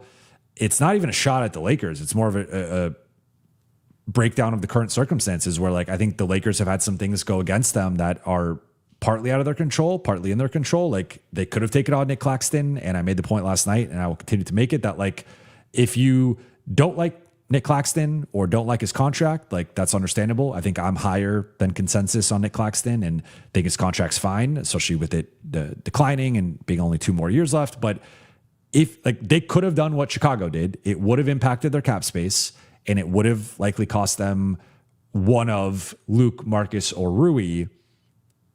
But if you didn't do that, and again, I don't know if they were privy to it. I have not been able to glean that intel yet in terms of if LA could have been in that trade. But just from like an actual, like their optionality perspective, they had the cap space or the cap flexibility to be Chicago in that trade, just take on Claxton. And it's like, okay, if you don't take on Claxton, what is your alternative here? Because if you're telling me your alternative is Robert Williams or Mitchell Robinson, I'm sorry, but those guys are going to miss 20 plus games in like a best case scenario, 20 plus games, might even miss more. And they're really like 18 to 22 minutes a night guys. And so I know some people have their issues with Claxton, his physicality, his strength, all that stuff. But like Claxton's played 70 plus games in each of the last 4 years. I think one of the games he played, one of the seasons he played 69, but Brooklyn's also holding guys out at the end of the season. But he's basically been 70 plus games the last 4 years. And he's also a guy who plays mid to high 20s or even low 30s some seasons. So like, I just think Claxton's body holds up better than those guys in terms of just raw games played, but also cumulative minutes. So I think if you're going Mitchell or Robinson, you need a committee approach. And now that's opening back up. Do you keep DeAndre Ayton? Is it Jackson Hayes? And like, I just don't think that's good enough, to be completely honest. Like, I think all the elite teams in the NBA have elite centers with the exception of Boston, but they had Neemias Queta on a great contract and he outperformed that contract. And like, even then we saw when he ran into Joel Embiid in the first round, there's limitation there. He struggled with foul trouble, couldn't really hang. We saw with the Lakers, DeAndre Ayton, really strong moments in the Houston series. Plays OKC, is unplayable, literally on camera in the fourth quarter of game 3. You have the head coach of the team saying, I can't play this guy because he's giving up 4 offensive rebounds in 1 possession. Like, he can't play at that level. I'm sorry. So if that's the alternative, and it's like, well, let's pray that Mitchell Robinson or Robert Williams makes it through the season healthy and it could be like a 20-minute a night starter, that does not sound appealing to me. That does not sound like a championship team to me. So to me, like, Claxton's kind of become the barometer of whatever the Lakers end up doing. I'm going to look at it and be like, should they have gone the Chicago route or not? And we'll see. If they get Peyton Watson plus a stud center, like, that's all right. Then like, you went that pathway and that worked out. But if you don't get the stud center and you don't get the stud two-way wing, and it's like they got Misi and Robert Williams and Kelly Oubre, it's like, that's not good enough. You're not winning a championship with that, right? Like, you could be good. You could win 55 games. You could make the second round again. You're losing to OKC or San Antonio. You're not winning a title. So I do think Claxton's in a different class than those guys. I think there's a reason why he's being paid a certain amount. I think there's also just his body holding up better than some of those guys. So Claxton was not my top target. There's several guys, Kessler, Duran, Hartenstein, Derek Lively, Khalil Ware, several guys I wanted more than Claxton. But if you can't get those guys, at some point, Claxton to me is above the line of like a backup, where I just don't think trying to put the center position together like hodgepodge style makes any sense. Like, again, go through all the best teams in the league. They all have all-star and all-NBA level centers. Or like Minnesota has Gobert, who's a defensive player of the year candidate. Everyone else, it's like all-star, all-NBA. And if you're the Lakers, like, I'm not saying they need that level of center necessarily. And even some of the guys we're talking about aren't that level of center, but you need more. Like, it's a pretty big gap between all-star, all-NBA and like DeAndre Ayton, Robert Williams, Mitchell Robinson. I just think they need to close that gap, in my opinion. So we'll see what the center plan is. I have gone through every cap sheet. I've looked at every roster. Unless there's a guy that we just don't, unless Jared Allen or Wendell Carter or Isaiah Hartenstein or someone like that is just like quietly available for like 2 first-round picks or a first and 2 swaps or something like that. Unless something like that pops up, I just don't see it with the Lakers currently. And if the alternative is Robert Williams and Mitchell Robinson, even both of them, but I think that's unlikely just based on the salary. I think that would be like $30 million or so, close to $30 million with those two. Like, I don't know what the plan is. LA 824, thank you for the super chat. I love the Carr pick, but does using number 25 on him hurt the Lakers' chances of landing someone like Kessler, Watson, etc.? Do the Lakers still have enough assets for a meaningful trade? Good question, and I think it's a fair question. I don't know that it sure, inherently it does maybe alter those chances a little bit because you are adding some guaranteed salary, although we were already penciling in that guaranteed salary, and it's also not like Carr's projected salary versus a minimum slot or like the empty roster charge. We're talking about like $1 or $2 million. So it's not really a big difference there.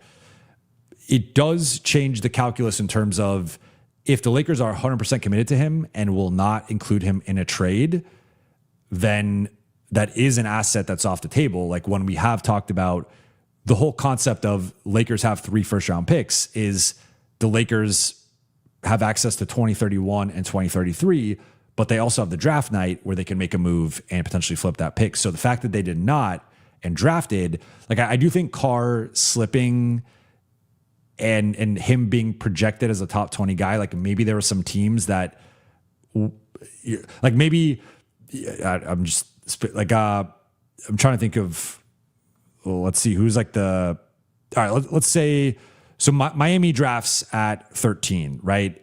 And they take Ament, and I'm probably butchering his last name, but they take him and he kind of slipped, right? Like 9 to 11 projected. So maybe they like love Carr. That's Miami drafting on behalf of the Bucks. They love Carr, but it's like, hey, we obviously had to take the guy who we had a little bit higher, but like if Carr becomes available, like we would be willing to take him in a trade for Ware or whatever. And it's like that you have to make that decision, right? But you do lose that asset. You obviously gain. You also gain an asset in terms of just your roster and your rotation, and like longer term, he could be someone that pops that maybe you do flip in the future for something else.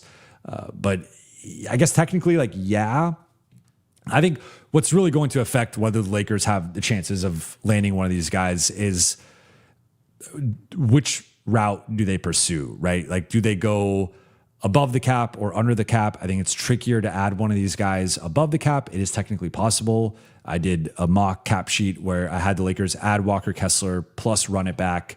They kept LeBron. They kept Rui. They kept Marcus. Forget if they kept Luke or not. It might have cost them Luke, but like, I think you would take that trade off of like, if you keep your core plus add Kessler to it, and you are in that case using the non-taxpayer MLE or part of it on Marcus, like I think you do that. And similar thing with Watson. Like I think that is an appealing path if you can pull it off. It gets a little tricky, but you can't technically pull it off. If they go under the cap, obviously they're using cap space. They could overpay some of those guys and leverage it that way. But then you are potentially losing LeBron, potentially losing Rui, potentially losing both of them. And that's something, it's just a calculation that the Lakers have to make. But I guess in theory, I like the heart of the question.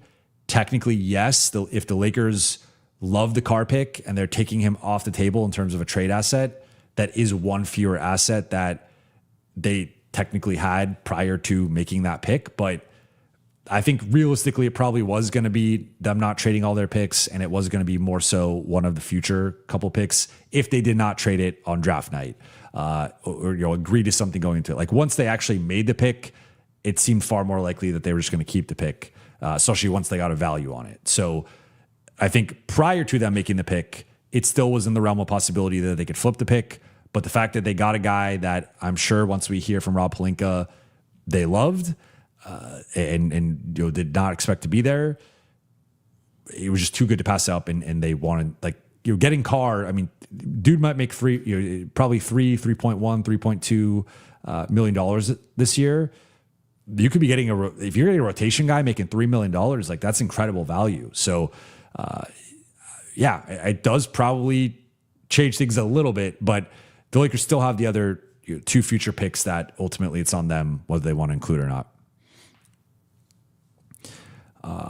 Chuck Dangler, aka Fang Charlie, 8 months member. Damn. Thank you so much for being a member for 8 months. I haven't been on much because of work, but I've been back for the last 2 shows. How was vacation? What did y'all do? My question is, how was the atmosphere in the war room? Look at Golden State. So I mean, we were not in the war room. That is so. I actually took some vlog footage. I'm planning on doing a vlog off of it. It wasn't the best footage overall because we didn't end up talking to Rob. I thought I was going to bake that into the part of my filming, but we're not in the war room. So we're in like this auxiliary room next to the practice court that there's like 2 media rooms that becomes a makeshift media room. And then there's the actual media room typically for like practices and stuff. So we were in this big room where they have the TV set up, bunch of seats, and then they catered Chick-fil-A. And then I was kind of bouncing around talking to people and just watching, but then also being on my phone a bit, taking some notes, and then talking to people, all this different stuff. So that's kind of the draft night party. And then typically we would talk to Rob Pelinka, but because the trade was not made official by the end of the night, or at least in time to talk with us, he's not talking to us. I think he's going to talk to the media tomorrow. In terms of my vacation was great. Went out to New York for a week. It was my son's first time in New York, so did all the touristy stuff. Times Square, Empire State, Central Park, taking the subway a bunch to kind of show him around. And so that was a great time. New York is probably my second favorite city in the world behind LA. It's between there and Paris. And so, yeah, I always have a great time. My brother's out there. He just turned 30. So was also partly out there for his birthday. My mom was out there. So yeah, I had a great time in New York. Also happened to be out there for game 1 of the finals, which was insane experience walking outside of MSG right after they won game 1. Like it was straight up out of a movie. I'm sure you guys saw plenty of clips. But appreciate you, Charlie, and I've not forgotten about the email that I owe you. Joey, thank you for the super chat. So Mark Williams, 3 years, $60 million, kind of need each other.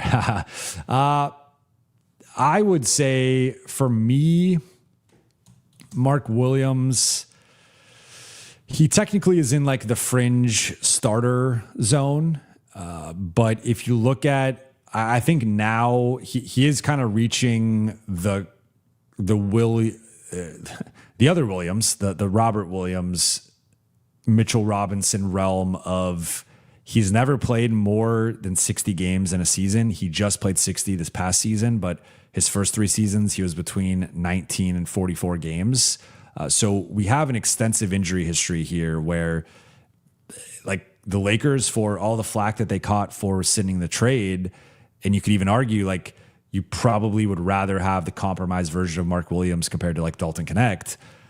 He was not the center of the future. And if they had traded for him and extended him or re-signed him as the center of the future, I think it would have been a mistake. So he was not available for them in the playoffs. Them being Phoenix, it does sound like they want to keep him. And I wonder what that number will be. I think it'll probably be a little bit lower than what he wants. But for me, for as much as I like the talent, and again, like Robert Williams to me is the guy that Robert Williams checks every single box for what the Lakers need in terms of elite finisher, elite offensive and defensive rebounder, elite rim protector. He's even started to stretch and shoot a little bit, can pass a bit.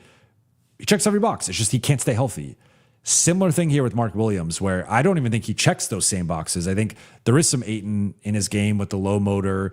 He is a bit bigger at 7'1", 240 pounds, and he's, I think, fits better offensively, more of a lob threat than Ayton, more of that traditional rim running kind of around the basket guy than Ayton was, or Ayton is. But I honestly, I did not expect to be saying this, especially coming out. Like, just look at where Mark Williams was 2 years ago, that year that he was traded to the Lakers. He averaged 15 and 10 and a block and shot 60%. This past year, 12 and 8, played a little bit less, did shoot 64%, but I don't think like really built off of that Charlotte season. And he was healthier, but he was not as healthy as you would like. So he is in his mid-20s. He was just in his age 24 season. He's going to be turning 25 in December. But I would say this. He would not be my choice. I would still, honestly, even if it came down to it, I probably would just prefer Ayton to Mark Williams, especially in the price. Like if it's Ayton at 8 versus Williams at 20, I would just take Ayton at 8. If you do go the Mark Williams route, I think that's a little bit too high based on Like, I don't think it's too high based on his production, but I think it's too high based on his health. Like, I cannot commit to this guy for $20 million a year when I don't know that he can even play 60 games. That's just too much. Like, I think that is poor asset allocation or financial allocation for a guy that you're not confident can play even 60 games a season. So I would say somewhere closer to the mid-level, I would be more open to that. If it's like 345, so 3 years, 45 million. One time I got aggregate. I forgot. I think I was talking about Dalton. I forgot who I was talking about Austin actually. And I said like 3 years something, and then it got aggregated as like 350 million or whatever. Like, so gotta be careful. 3 years, 45 million, not 345 million. Williams, that's maybe a little bit more palatable for me. Like if you're comparing him to Robert Williams or Mitchell Robinson, I do see the vision. And if it's like Mitchell Robinson at 17 versus Williams at 15, or Robert Williams at 12 versus Mark Williams at 15, you could talk me into it. I just think even compared to those guys, like I guess Robert Williams has a more extensive injury history, but him versus Mitch Rob, like it's relatively close in terms of their games concerned. And now he's been in that like low to mid 20s from a minutes perspective. This past year is at 23 and a half minutes, but he's kind of being like load managed to a degree in Phoenix, and a 24-year-old already being load managed, I don't love. So I view Mark Williams as a massive risk that I don't even know if like the best version of him is necessarily worth it. Like, I don't know if he can, again, we're like, there's degrees here where if it really comes down to like him versus Mitch Rob or Robert Williams, I think we could have that debate. But like Robert Williams is a much better defender than him. That they're not close defensively. Robert Williams is also a better rebounder than him. And I think he's a better lob threat than him. So like I actually would prefer Robert Williams, especially in the 10 to 12 range versus Mark Williams at 15 to 20. And then Mitchell Robinson, that one's a little bit closer because I just view Mitchell Rob, like I think he's a little bit more limited than Robert Williams. But I guess if I had to rank those guys, I'd probably rank it Robert Williams, Mitchell Robinson, then Mark Williams. It's close there, but we saw what Mitchell Robinson did in the finals. We saw what he did during the playoff run. Like Mark Williams is still very unproven, and that's not necessarily his fault. He hasn't played in the playoffs yet, but I don't know. I just, the game's missed to me is kind of the no-go. Zubcut, thank you for the super chat. I think Carr's comparison is more Zach LaVine, deep range and explosive leaper. That's an interesting one. I think so. That's interesting. I could see what you're talking about. I think he's probably a better shooter than LaVine, at least like entering the league. Like LaVine has become a good shooter, and looking at career 39% 3-point shooter, even second season started shooting 39%, and he's had like 2021 42% on 8 threes per game. 2 seasons ago 45% on 7 threes per game. So like LaVine's a high level shooter. That is a big part of his game. Like I see what you're talking about. I do think there's even like LaVine is a 99th percentile athlete. I don't think Carr is quite at the 99th percentile. Like I think LaVine's a bit quicker and more fluid, and there's just like a grace and a glide to his game, and especially his aerial attack, that Zach LaVine like jumps from the free throw line and just is like gliding through the air past guys to get to the rim, or at least like peak Zach LaVine in Minnesota and in Chicago. So that I see like the archetype. I see that. I think Carr's also a better defender, or projects to be a better defender than LaVine. Like LaVine, the thing that has really held him back has just been, I think he's improved, especially where he was earlier in his career, but he's still a below average defender and ultimately a liability. And I just think that's been something that's really held him back, to say nothing of at times like the efficiency within his game. But I think it's really just been, he hasn't been quite to the level you want defense or need defensively from a player making that much money. But I see it. I do see it. Like, of course, no comparison is perfect. I think I made this point the other day, but like, it's always a spectrum. It's always a scale. And there are some, like, I think Jaden Quaintance is like 90% of Robert Williams in terms of they have so many similarities. Even some of the wrinkles in their game are very similar, even down to the health concerns. But with Carr and Levine, I do see shades of Zach Levine. So I think that's a solid comparison. Like, again, I think Levine's just at a different level athletically where he's like one of the most athletic players maybe in NBA history. Like I think he's at that level. So obviously one of the best dunkers in NBA history.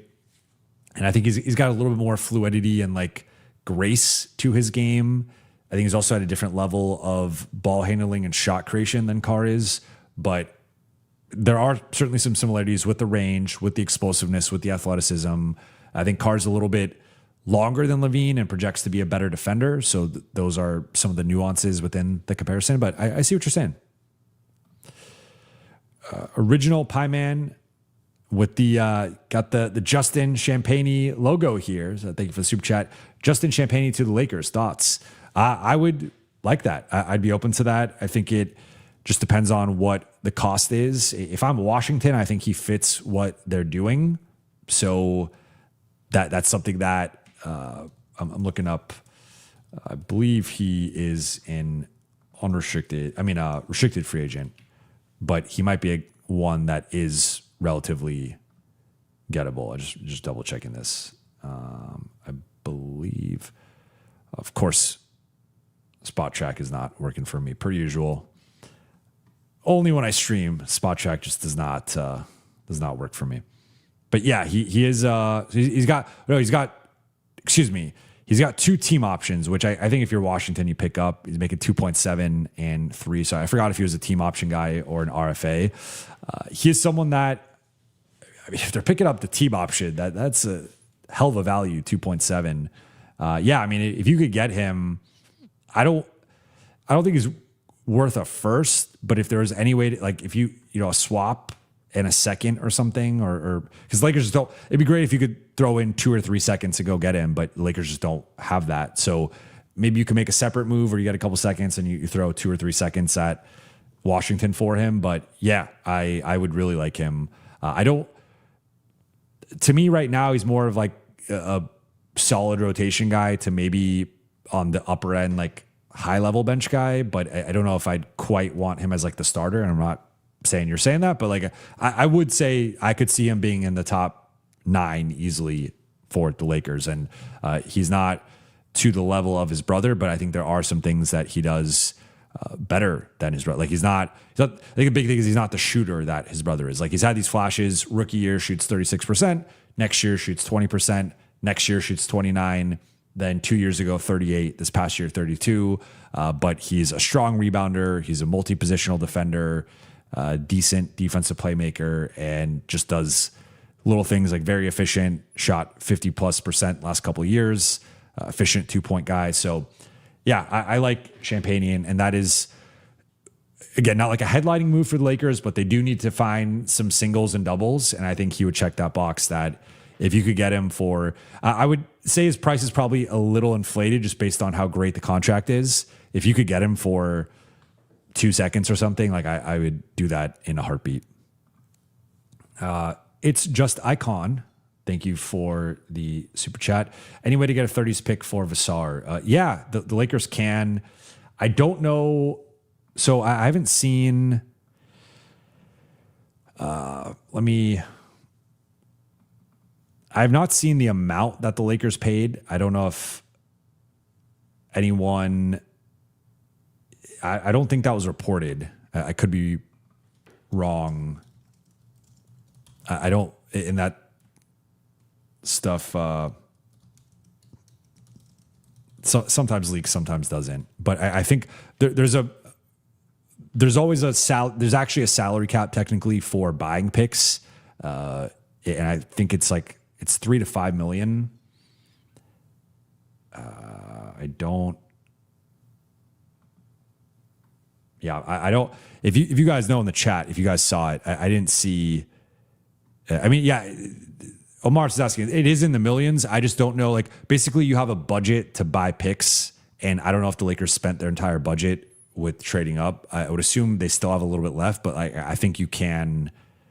But yeah, so yeah, I think it is an option for them to buy to the second round, I believe. But I would have to double check that. I don't know the exact amount that they paid yet, so that would be the factor there. But assuming that they have some leftover money to spend, they could.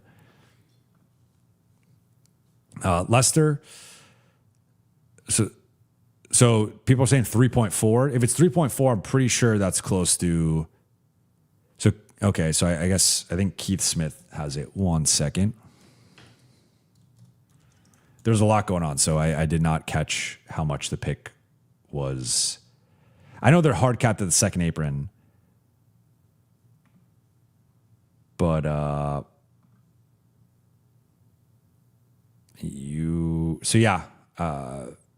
they can.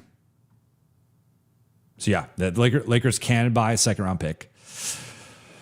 So that is worth noting. And I would be open, like I'm a little bit lower on Vassar than consensus, but I wouldn't mind it. I would want in that case, I would want LA to prioritize a good, like a higher level center than Robert Williams or Mitchell Robinson. I think if you're just saying, I don't know, we'll see if Vassar can be a rotation guy from day one, but like I know like that's part of the appeal with him is that he's supposed to be, but I just think there's a certain level you have to be at defensively that I'm not sure if he is or isn't there. And I think that's partly why he slipped in the second round. So I would be open to it. I think it depends on the build that the Lakers ultimately do. Then Lester says, what do you think Denver will do with their cap space? Not sure if they want to help the Lakers. Thoughts on Josh Minot? Thank you for the super chat. I am a Josh Minot fan. So I would be open to LA adding him. I do view him as more of a bench piece than a starter, but that's fine. I think he can be a factor into LA's 9 or 10 man rotation. So he's someone that I would take a gamble on. And, based on how LA is likely going to operate, it's either going to be spending cap space and then trying to retain one of their incumbent free agents with that room exception, or going over the cap, at which point you only have the non-taxpayer MLE unless you're doing a trade to add guys above the minimum. So I think the question would be, is Minot a minimum guy, or is his market a little bit above the minimum? And maybe he's like a $4.5 million player compared to whatever. I think his minimum would be somewhere in like the mid to high $2 million range. And then obviously it counts for 2.45 on the cap sheet. So it depends just sort of what his market is and if the Lakers could even fit that in, because if you are going above the cap, you're going to have to use the non-taxpayer MLE to part of it on Marcus. And then you could have some left over to potentially sign a Minot or sign someone else with the remaining money. Otherwise, you're just left with the minimums. And I don't know.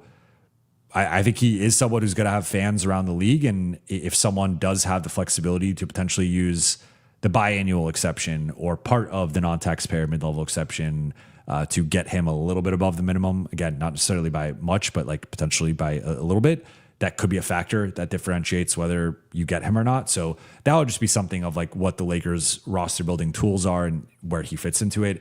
If he's a minimum, I think it's a no-brainer. If he's more than that, I still like the potential with him, but it just depends how you figure that out. And then in terms of Denver and cap space, so not sure if they want to help the Lakers. Well,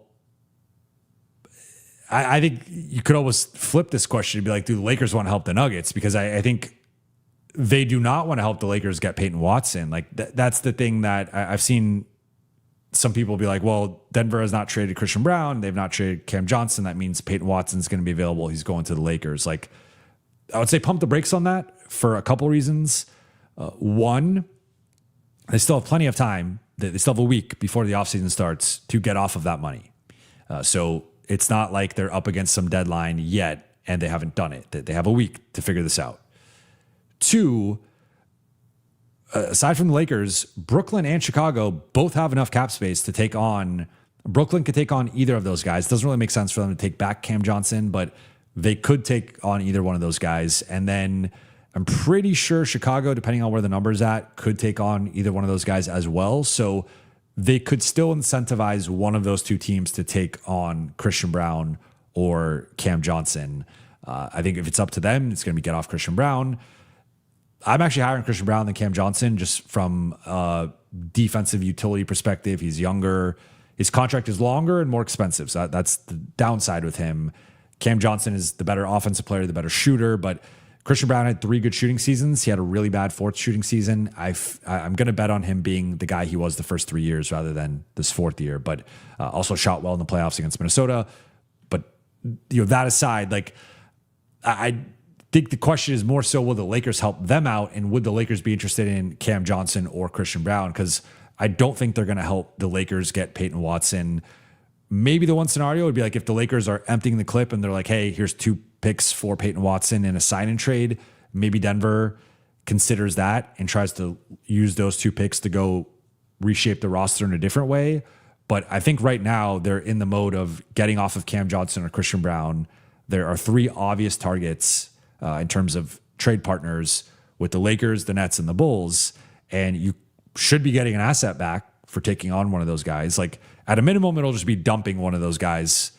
But ideally, if you're negotiating properly, you're going to get an asset back for that.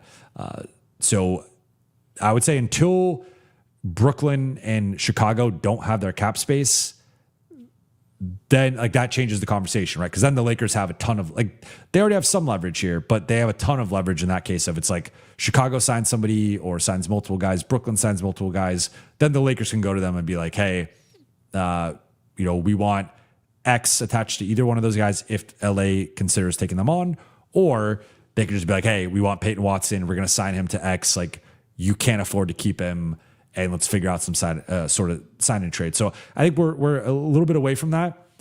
But I mean, if I'm Denver, because I think we always have to put ourselves in the other team's shoes in terms of like, sure, the Lakers want Peyton Watson, but if I'm Denver, I also want Peyton Watson, and I want Peyton Watson much more than Cam Johnson or Christian Brown. So it would suck to have to attach a 1st-round pick or whatever to get off of one of those guys.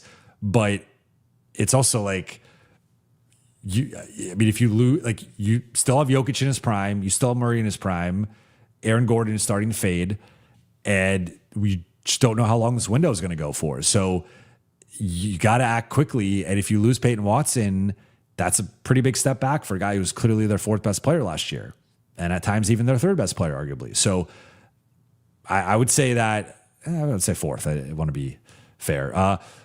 But I would say if you're Denver, your preference is to dump Johnson or Brown on Brooklyn or Chicago and give them some sort of asset to do that, then retain Peyton Watson.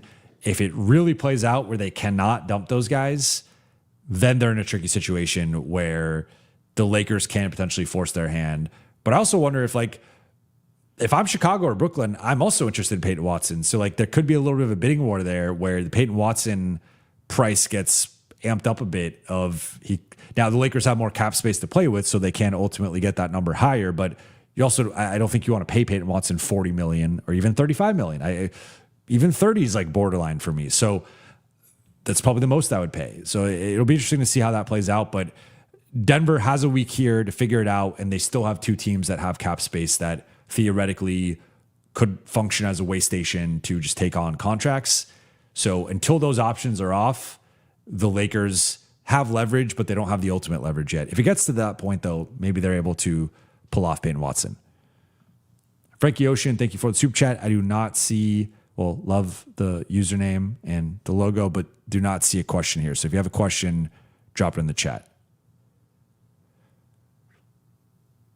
Okay, I see you got asked a question. Not a draft question, but do you know how tall Luka really is? Is he 6'6" or 6'7"? I would say definitely at least 6'7".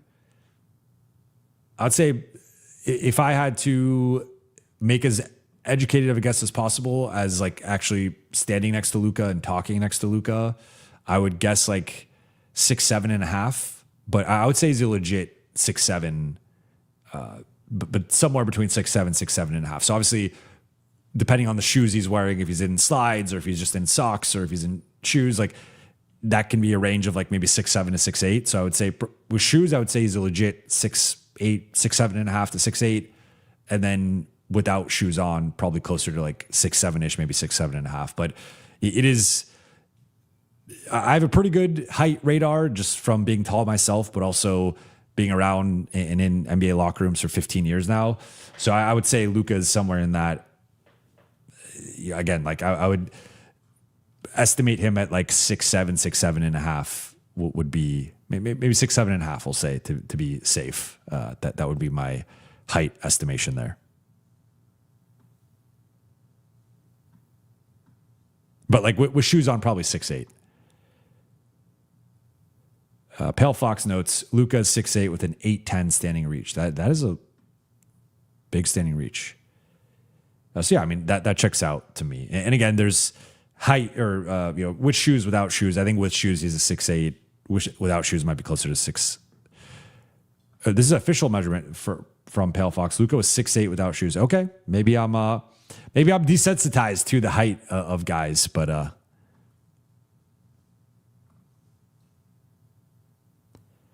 Tally Khalifa, thoughts on the Jaylen Brown noise in general for the Lakers? Because I made the point, I just don't think the Lakers have enough for Jaylen Brown, and I think if there is a real Jaylen Brown arms race to some degree, I think it would end up being similar to, it would be like a lesser version of the Giannis trade in terms of he was offered with 2 first-round picks for Giannis, so clearly Giannis is at a different level from a trade value perspective. But I actually think because Jaylen Brown is a big two-way wing, there's an element of versatility that he could kind of scale into any situation, assuming that he's willing to scale into the situation. But just thinking through, there are San Antonio could use him, Houston could use him, Denver could use him.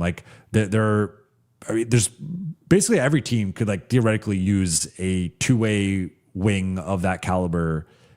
And so I think the competition, with Giannis, it was more so the price was going to be astronomically high. So already that cut off a certain level of teams. Plus you knew that this was going to be a situation with the extension looming. It had to be a situation he wanted to go to, and it was comfortable extending. I would say maybe Jaylen Brown has some leverage here in terms of he's obviously vocal with the streaming and some of his comments and stuff, where you potentially don't want to take on the headache of trading for him when he doesn't want to be there. But I think he would, in a weird way, it wouldn't end up being the price of the Giannis trade, but there might be actually more competition for Jaylen Brown, where again, with the Giannis trade, it was a certain class of teams that could actually afford to take on Giannis, had the assets, were in a certain market, or were a team he was interested in that limited the pool. With Jaylen Brown, I think it'd be a more open-ended competition, and the most the Lakers could realistically offer would be something like Austin, 2 firsts, and Cameron Carr, right? And a do or something like that. I don't know if you're Boston, if that's enough, because if I'm Boston, I probably want either another wing or a big man to either be I want a center who's going to be the starting center next to Tatum, and that's the locked in center. Maybe you get a couple pieces from that, or another wing to kind of slot in the Brown spot. Maybe you could talk yourself into a point guard, and that's where Austin, maybe not you could split be a similar situation to the Lakers where Tatum's maybe the primary ball handler, or you have it split up with Derek White, Austin, and Tatum, some form of, those guys are all bringing the ball up depending on the context. And then Tatum's obviously the high usage guy, and then Austin's in the number 2 or 3 role depending on the context of the roster or the matchup or whatever. But even then, I think they're if Houston puts Amen Thompson on the table, that just beats it. You'd rather have Amen Thompson, and they also have more picks to throw in than the Lakers. I just think it could be an arms race where the Lakers would be outbid. In terms of the overall noise, the fact that the Clippers they technically could still trade the number 5 pick for him, but the fact that they didn't and don't seem to be interested in trading the number 5 pick, that takes off a potential suitor. Then you go through the list, and I'm just not quite sure. Again, I think there'll be teams interested in him, and he fits in a ton of places because of his skill set. But I don't know where the team is that makes the most sense. I would just say from a Lakers perspective, I think their package is relatively limited. Mateo notes that JB, I agree. I think he's a bit overrated defensively. I have no pushback on that. And then there was one.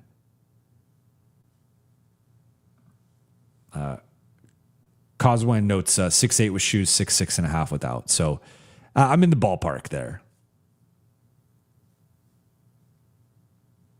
Julian asks, hi, Jovan, based on Dan Wojcicki's report, if the Lakers front office doesn't make any moves, there's a real chance Luka could have a wandering eye and look elsewhere in the future. Yeah, I've talked about this a couple times on a couple of recent streams, so you might have missed those.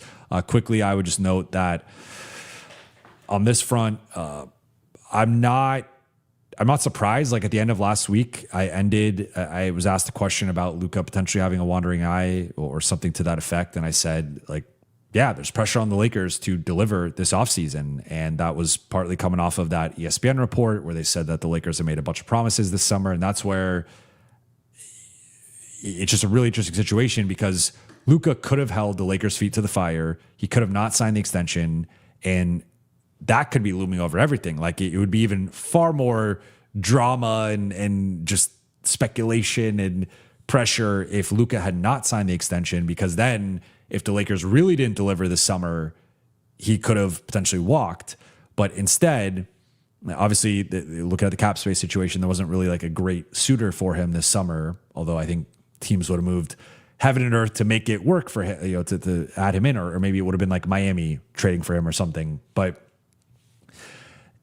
I think the thing for the Lakers now is going to be delivering on the promises. And remember, the first thing at the first press conference Luka had was talking about, already we're going to start talking about centers, right? And then the Lakers make the Mark Williams trade, and then Rob comes out and says immediately after or around that press conference, they had a meeting and they went through multiple centers. And I have reported on some of the names that were in there. Mark Williams, Onyeka Okongwu, Walker Kessler, Jalen Duren. Those are all guys. I believe Nick Claxton was on the list as well. Those are all guys that the Lakers inquired about and tried to trade for at that 2025 trade deadline. The only one they were able to make any ground, and they were offering that the Dalton Connect package of a first, a swap, and Dalton. The only one they were able to actually get in on was Mark Williams, and they end up doing the trade. They see his medicals, they rescind it, and then the trade is nixed. But since that point, the Lakers, I mean, they were not able to, with the trade nixed, they were not able to go back and like make another offer for Williams or anyone else. But they had the 2025 offseason, the 2026 trade deadline, and now the 2026 summer to find the center. And if they come out of this offseason with Robert Williams or Mitchell Robinson, or even Mark Williams with all the ailments he has and the limited games he's able to play, like that would just be really disappointing. Even if it's Yves Missi, who I think has starter upside, but is not a clear starter. Like you could tell me 7 years from now, Yves Missi is like a career high-level backup, and that could just be his career. If you coming out of the offseason with like those types of guys, it's just, you're not delivering. And I think the issue here, and especially with the reporting and some of the stuff I've heard, but also some of the stuff that's been out there, it's like there have been promises made. And if you are making these promises and it's like sign the extension now, do us the favor, take the pressure off of us. Like, you know, we scratch you scratch our back, we scratch yours. If you don't scratch the back, then you're not holding up your end of the bargain. So I think part of this has been like the Lakers also making some promises here that at some point you can only kick the can down the road so much and not deliver on those promises. So I think this is Luka to some extent exerting his will and his force, as I think he has the right to. But I also think he especially has the right to if the Lakers are making empty promises. And so that's why I think there's a ton of, like, there was already a ton of pressure if some of this stuff did not come out in terms of the ESPN story, the Athletic story. But those two things coming out when they came out with this week leading into the draft, I mean, that to me was in some part like a signal that maybe it's up to him. You trade the pick and make a roster upgrade. The Lakers have obviously not done that up to this point, but there's some pressure here of, it's like, all right, you have up to 52 million in cap space or so, depending on what happens with DA. You got 2 first-round picks.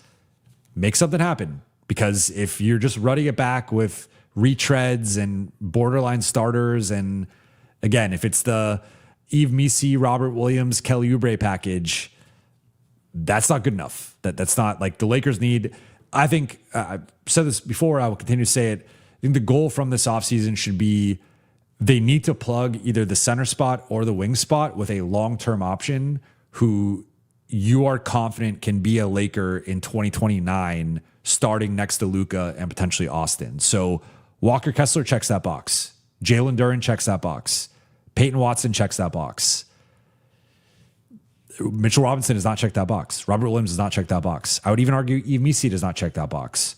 Herb Jones, I'm one of the biggest Herb Jones proponents. Even he's kind of borderline with that. I'm like, is he a starter or is he a high level bench guy? I don't know. I lean starter, but you could argue that. So like, there aren't that many guys available. There aren't that many guys available of a certain caliber. And if the Lakers made promises, which apparently they have, again, I was not in those meetings, but I've heard different things, like you got to deliver. And that's the pressure. And if they don't, I don't think it's like DEFCON 1 tomorrow or the day after they don't deliver, but it does put a ton of pressure on the 2027 trade deadline and the 2027 offseason. Because if at that point, if they go the next 3 transaction cycles without adding any high level players that are in their mid to high 20s, at that point, like what are you doing? You're just wasting Luka's prime. So I think that's the challenge ahead for them.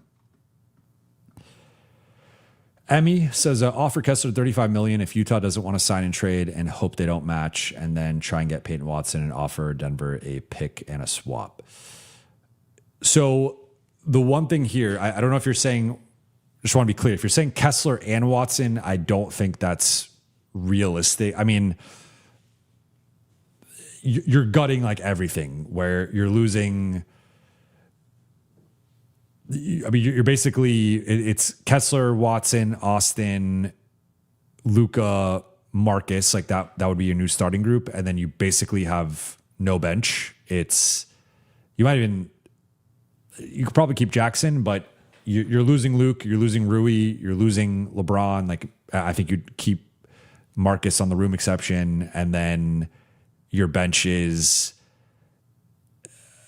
Jackson Hayes, Cameron Carr, Jake LaRavia, Jared Vanderbilt. Like I think that it's just really difficult to add like 2 players of I think like the $30+ million range. It's going to be really difficult.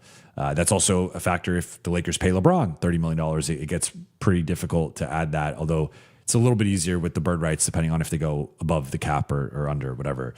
But yeah, I mean, I'm on board with paying Kessler up to 35. I would prefer to keep it closer to 30. I'd prefer to keep it to 32, but I think his true value is in that $28 to $30 million range. I think his restricted free agency value is obviously inflated a bit, and you just have to overpay to poach a restricted free agent. And then if you can't get him, Peyton Watson would be the next guy. I think I would probably have it Kessler, Duren, Watson, but you could argue maybe Kessler, Watson, Duren. You could argue maybe Watson's a better fit. I think Duren's clearly a better player, even with the playoff concerns. But Watson has his own health. Like with Watson, it's like you just don't know if his hamstring is going to be in one piece and how he's going to be with that. But you got to take some risk here, right? Like every decision, every pathway has some downside, has some risk. I think it's about mitigating the risk properly and weighing the risk versus reward. And I think going with one of these guys in their mid-20s on a big deal, I think you take that risk. I don't think you take the risk of, can we patch together a center rotation and see if that works? Like I think we saw last year, that does not work.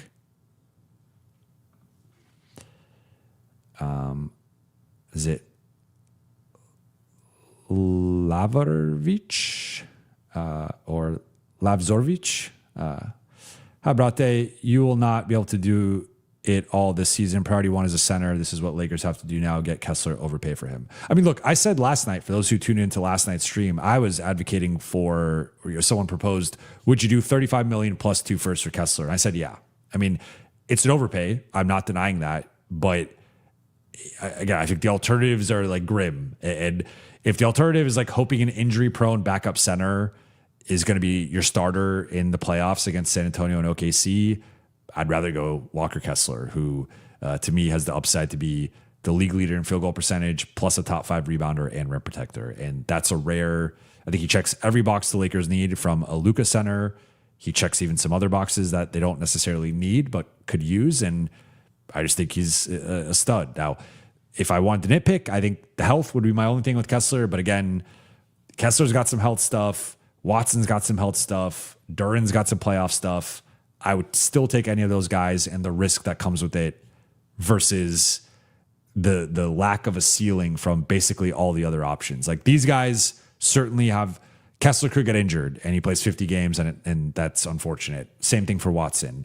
Duren could be just a playoff dropper and he struggles again in the playoffs. But I would rather take the upside risk on that and then figure it out if it doesn't work out versus if you're bringing in EBC and Mitchell Robinson and Herb, even Herb Jones, but especially if it's like Kelly Oubre, I'm like, all right, you're not winning the championship. That's just not good enough. So you could have the great March again. You could win 55 games. You could even win 2 rounds. You're not winning the championship with that roster. So that's where I think you can win the championship with a Kessler, with a Duren, with a Watson. Doesn't mean they're perfect. Doesn't mean they're not without risk, but that's the situation the Lakers are in, partly by their own doing. Like they kind of got to overpay some of these guys to build a roster of a certain caliber. If they don't, then you're going to be signing a bunch of bench guys.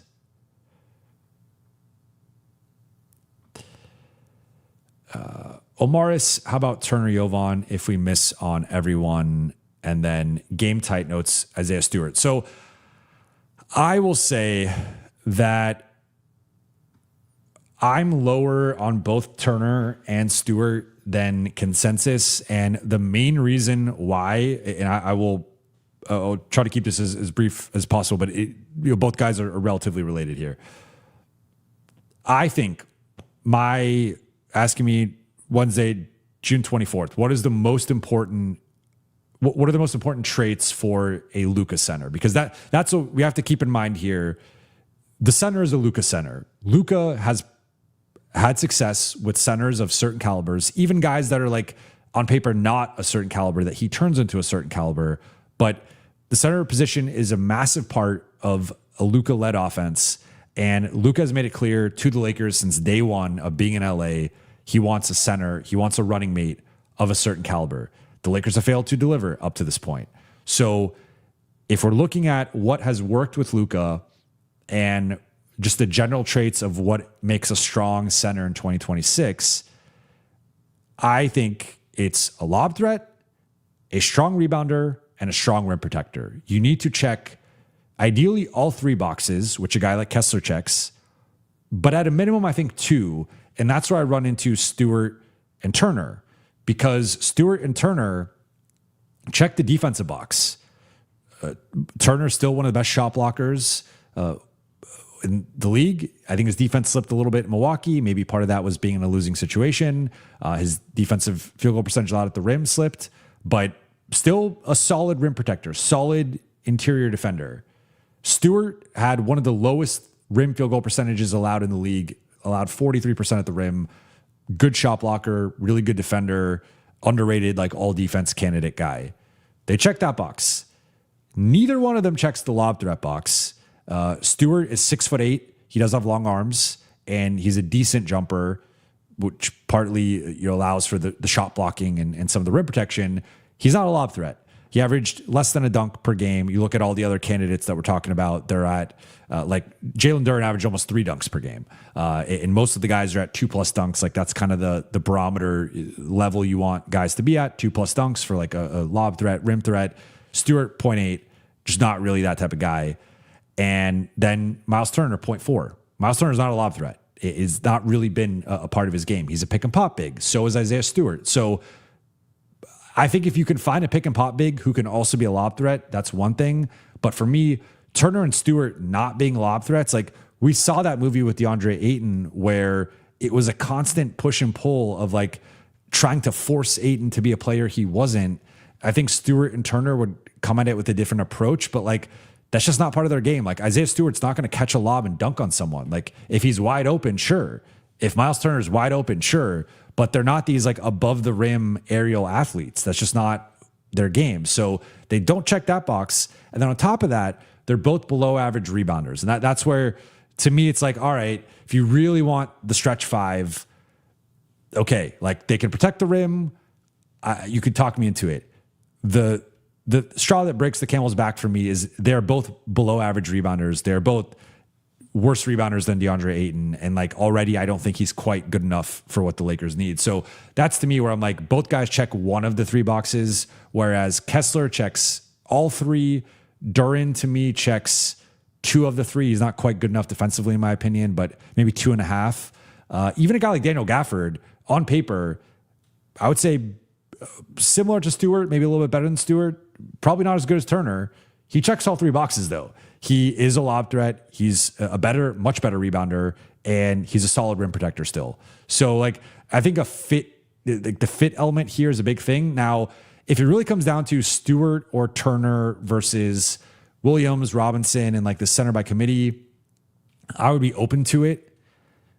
Depending on, now with Turner, I need something back. I want a first round pick. If I'm not getting a first round pick for Turner, I'm probably out on Turner. He has a bad contract, 3 years left, $84 million, too much for Turner.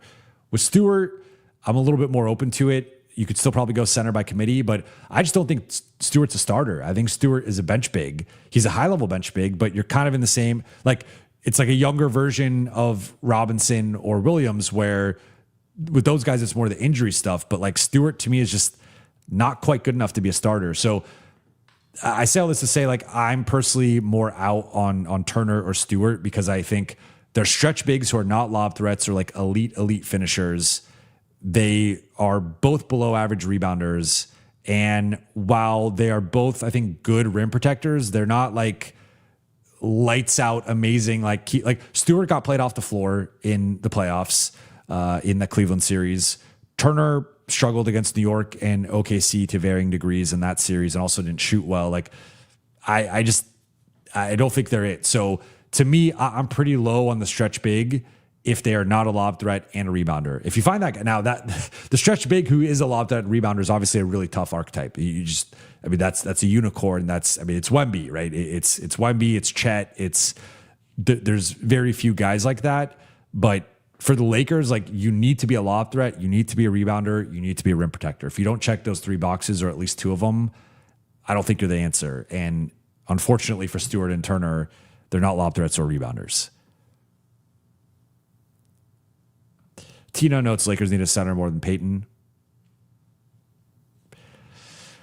I think a center is really important, especially based on just I think, to be honest, I think they need both. I think they need an elite wing and an elite center, and I go back and forth which I prioritize. Like, I do think elite centers are, I'll say this, I think it's easier to find a DeAndre Ayton and turn that player into like a good center, especially playing next to Luka, versus like, you can't really fake a good wing. You're either a good wing or you're not. At the same time, the Lakers center play was not up to par, and like every team, they're going to have to go through Wemby and Chet and Jokic and Gobert and Şengün and all these guys for the next few years. So it's like, you also can't be starting a scrub. So it's like, they're kind of in a tough spot there, but I think that they have to prioritize at least one of them and like nail one of them, that they have to nail one of those 2 positions. And it honestly, to be honest, with the way things are playing out, I think the wing spot might be the one that's like more likely to be figured out because the center market's drying up. Excuse me. D Live is perfect, but the health issues are real. Yeah, I love Derek Lively. I would be aggressive in getting Derek Lively. The health is scary. Joshua, hey Jovan, I don't know if you covered it already, but the Lakers can trade in the second round. Yes, the Lakers can purchase a pick and get a second round pick. Eric, is a Jared Allen trade bringing value? Is Jared Allen trade bringing value in the trade we can utilize to build out the roster? So are you saying I would just take Jared Allen for free from Cleveland? I don't know that Cleveland would necessarily, like, I think Cleveland's in a spot where they're probably going to cut costs in other ways in terms of potentially losing Keon Ellis, who they acquired, or losing Strus or Wade, and they're going to try to keep that core together, renegotiate James Harden, have Mitchell, Mobley, Harden, and Allen together. Because of just how important centers are right now, like, I don't think you can just afford to lose Jared Allen. So I think the Lakers would probably have to give up. Like, there was a point it looked like they might just have to get off Allen. I think with how the playoffs played out and just like where things are at right now, I think the center position is as coveted as it's been in years. And I think they could probably get a return for Allen. But at the same time, it's like the teams that have, I guess sometimes I'll make the fantasy football analogies. To me right now, like the center spot is like having an elite tight end in fantasy football.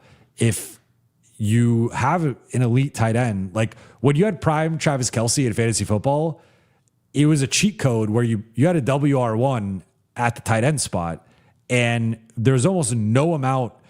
You could get offered a stud at a different position, and it's like just the value from having Travis Kelce, like you're dropping or losing Travis Kelce and then being like a waiver wire tight end or something. Like you might find a hit for a week or two, and that's kind of like the center market right now, where it's like there's a lot of haves and have-nots, and if you're a have, that's so valuable that you just don't want to lose the value of having the center. And like if you have the Wemby, the Cat, the Chet, the Jokic, like those guys are so valuable because there is such a drop off, I think, to like most non-elite centers can be played off the floor to some degree. Even some of the elite centers are arguably played off the floor. I mean, we saw Chet against Wemby and Cat getting in foul trouble, whatever. Like guys can struggle for a variety of reasons, but the elite centers are elite and like such a cheat code, I think, compared to the other bigs that like maybe not in the regular season it plays out as much, maybe not in the statistics, but like when you see a real center, I mean, I think OKC series for the Lakers was the ultimate. Like on paper, DeAndre Ayton puts up better numbers than Isaiah Hartenstein in the regular season. You look at it in the playoffs, it's like two totally different levels of Isaiah Hartenstein is that $30 million center.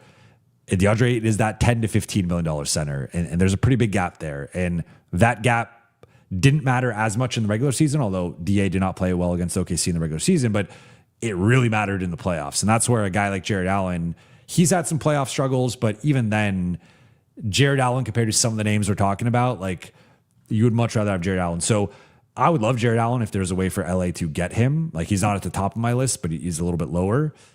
I just don't think he's on the table. Then I see we got a couple super chats here. Then I will wrap up. Prominent Surge 3205. Is there a way to get Watson and an A-list center while retaining Luka, LeBron, Smart, Rui, and Jackson? So I made this point with talking about the A-list center, but it depends like who you classify or categorize as an A-list center. Because I think Kessler even like, I don't know if Kessler is even technically an A-list center, right? Like he's going to get paid like an A-list center. So maybe that makes him an A-list center, right? Like you are your value, you are what you're getting paid. But I mean, Kessler's never been an all-star. He's not a defensive player of the year. I don't believe he's made an all-defense team yet. So like there's an element of Kessler that, especially being like rotting away or decaying on a lottery team in Utah, like I think his game has gone overlooked and underappreciated, but obviously like he hasn't really factored in like accolades wise, excuse me. So I don't know if even a guy like Kessler is an A-list center. I would say Duren is clearly an A-list center. Then we have the obvious guys of Wemby, Jokic, Cat, Chet's borderline center versus power forward. And then a few other guys. I think you'd probably throw in Şengün as an A-list center. Who are some of the other? Bam is an A-list center. Like there's some guys. I don't think they're getting any of those guys, to be clear. But if you, I guess, finagle the definition a little bit, stretch the definition a little bit, and it's like, I don't know, the Hartenstein, Kessler, that type of range. Jared Allen, again, is he an A-list center? I don't know. Is he a B-list center? Is he an A-list center? I don't know. I don't think it's possible retaining all these guys. I guess as I sit, like the one way would be getting a rookie scale contract center. And so if you got Lively or Ware and they really popped as your starter, and I think with Lively, it's more so just him being healthy. And then he's got the rapport with Luka. With Ware, it would be more so like, and obviously Ware, I think at this point, it was reported today Milwaukee wants to keep him. With Lively, we don't know about the health, and we also just don't like. If I'm Dallas, I'd rather just give up Gafford than Lively. So I don't even know if those guys are available, but like I think that would be the one pathway. Would be Watson plus a rookie scale center who elevates to a certain level than the other guys. But from a pure financial perspective, like put Austin to the side, because if you're operating with cap space, Austin will be on his cap hold. Obviously, put Luka to the side because he's under contract. LeBron, Smart, Rui, Jackson. Just LeBron and Rui, I think you're at least $40 million. And so could you go over the cap and make this work? I think you could add one of Watson or the center, but not both. I think it gets pretty tricky. So, yeah, I would say no. I would say it's hard. I think if you're adding Watson and the center and keeping LeBron, I think if you're adding like two high-level players, you're almost certainly losing LeBron or Rui, or potentially both, but at least one of them. Even if you're adding one of them, you still might lose one of them. And I think at that point it would probably be Rui. But yeah, it's. I think the rookie scale guy would be the one way to go. Brett Hurst, thank you for the super chat. I do not see the question, so I'm looking here. I see the super chat, but if you could follow up with the question, I can answer that. And the next one from Cage Brit, Porzingis worth a shot if nothing else works out.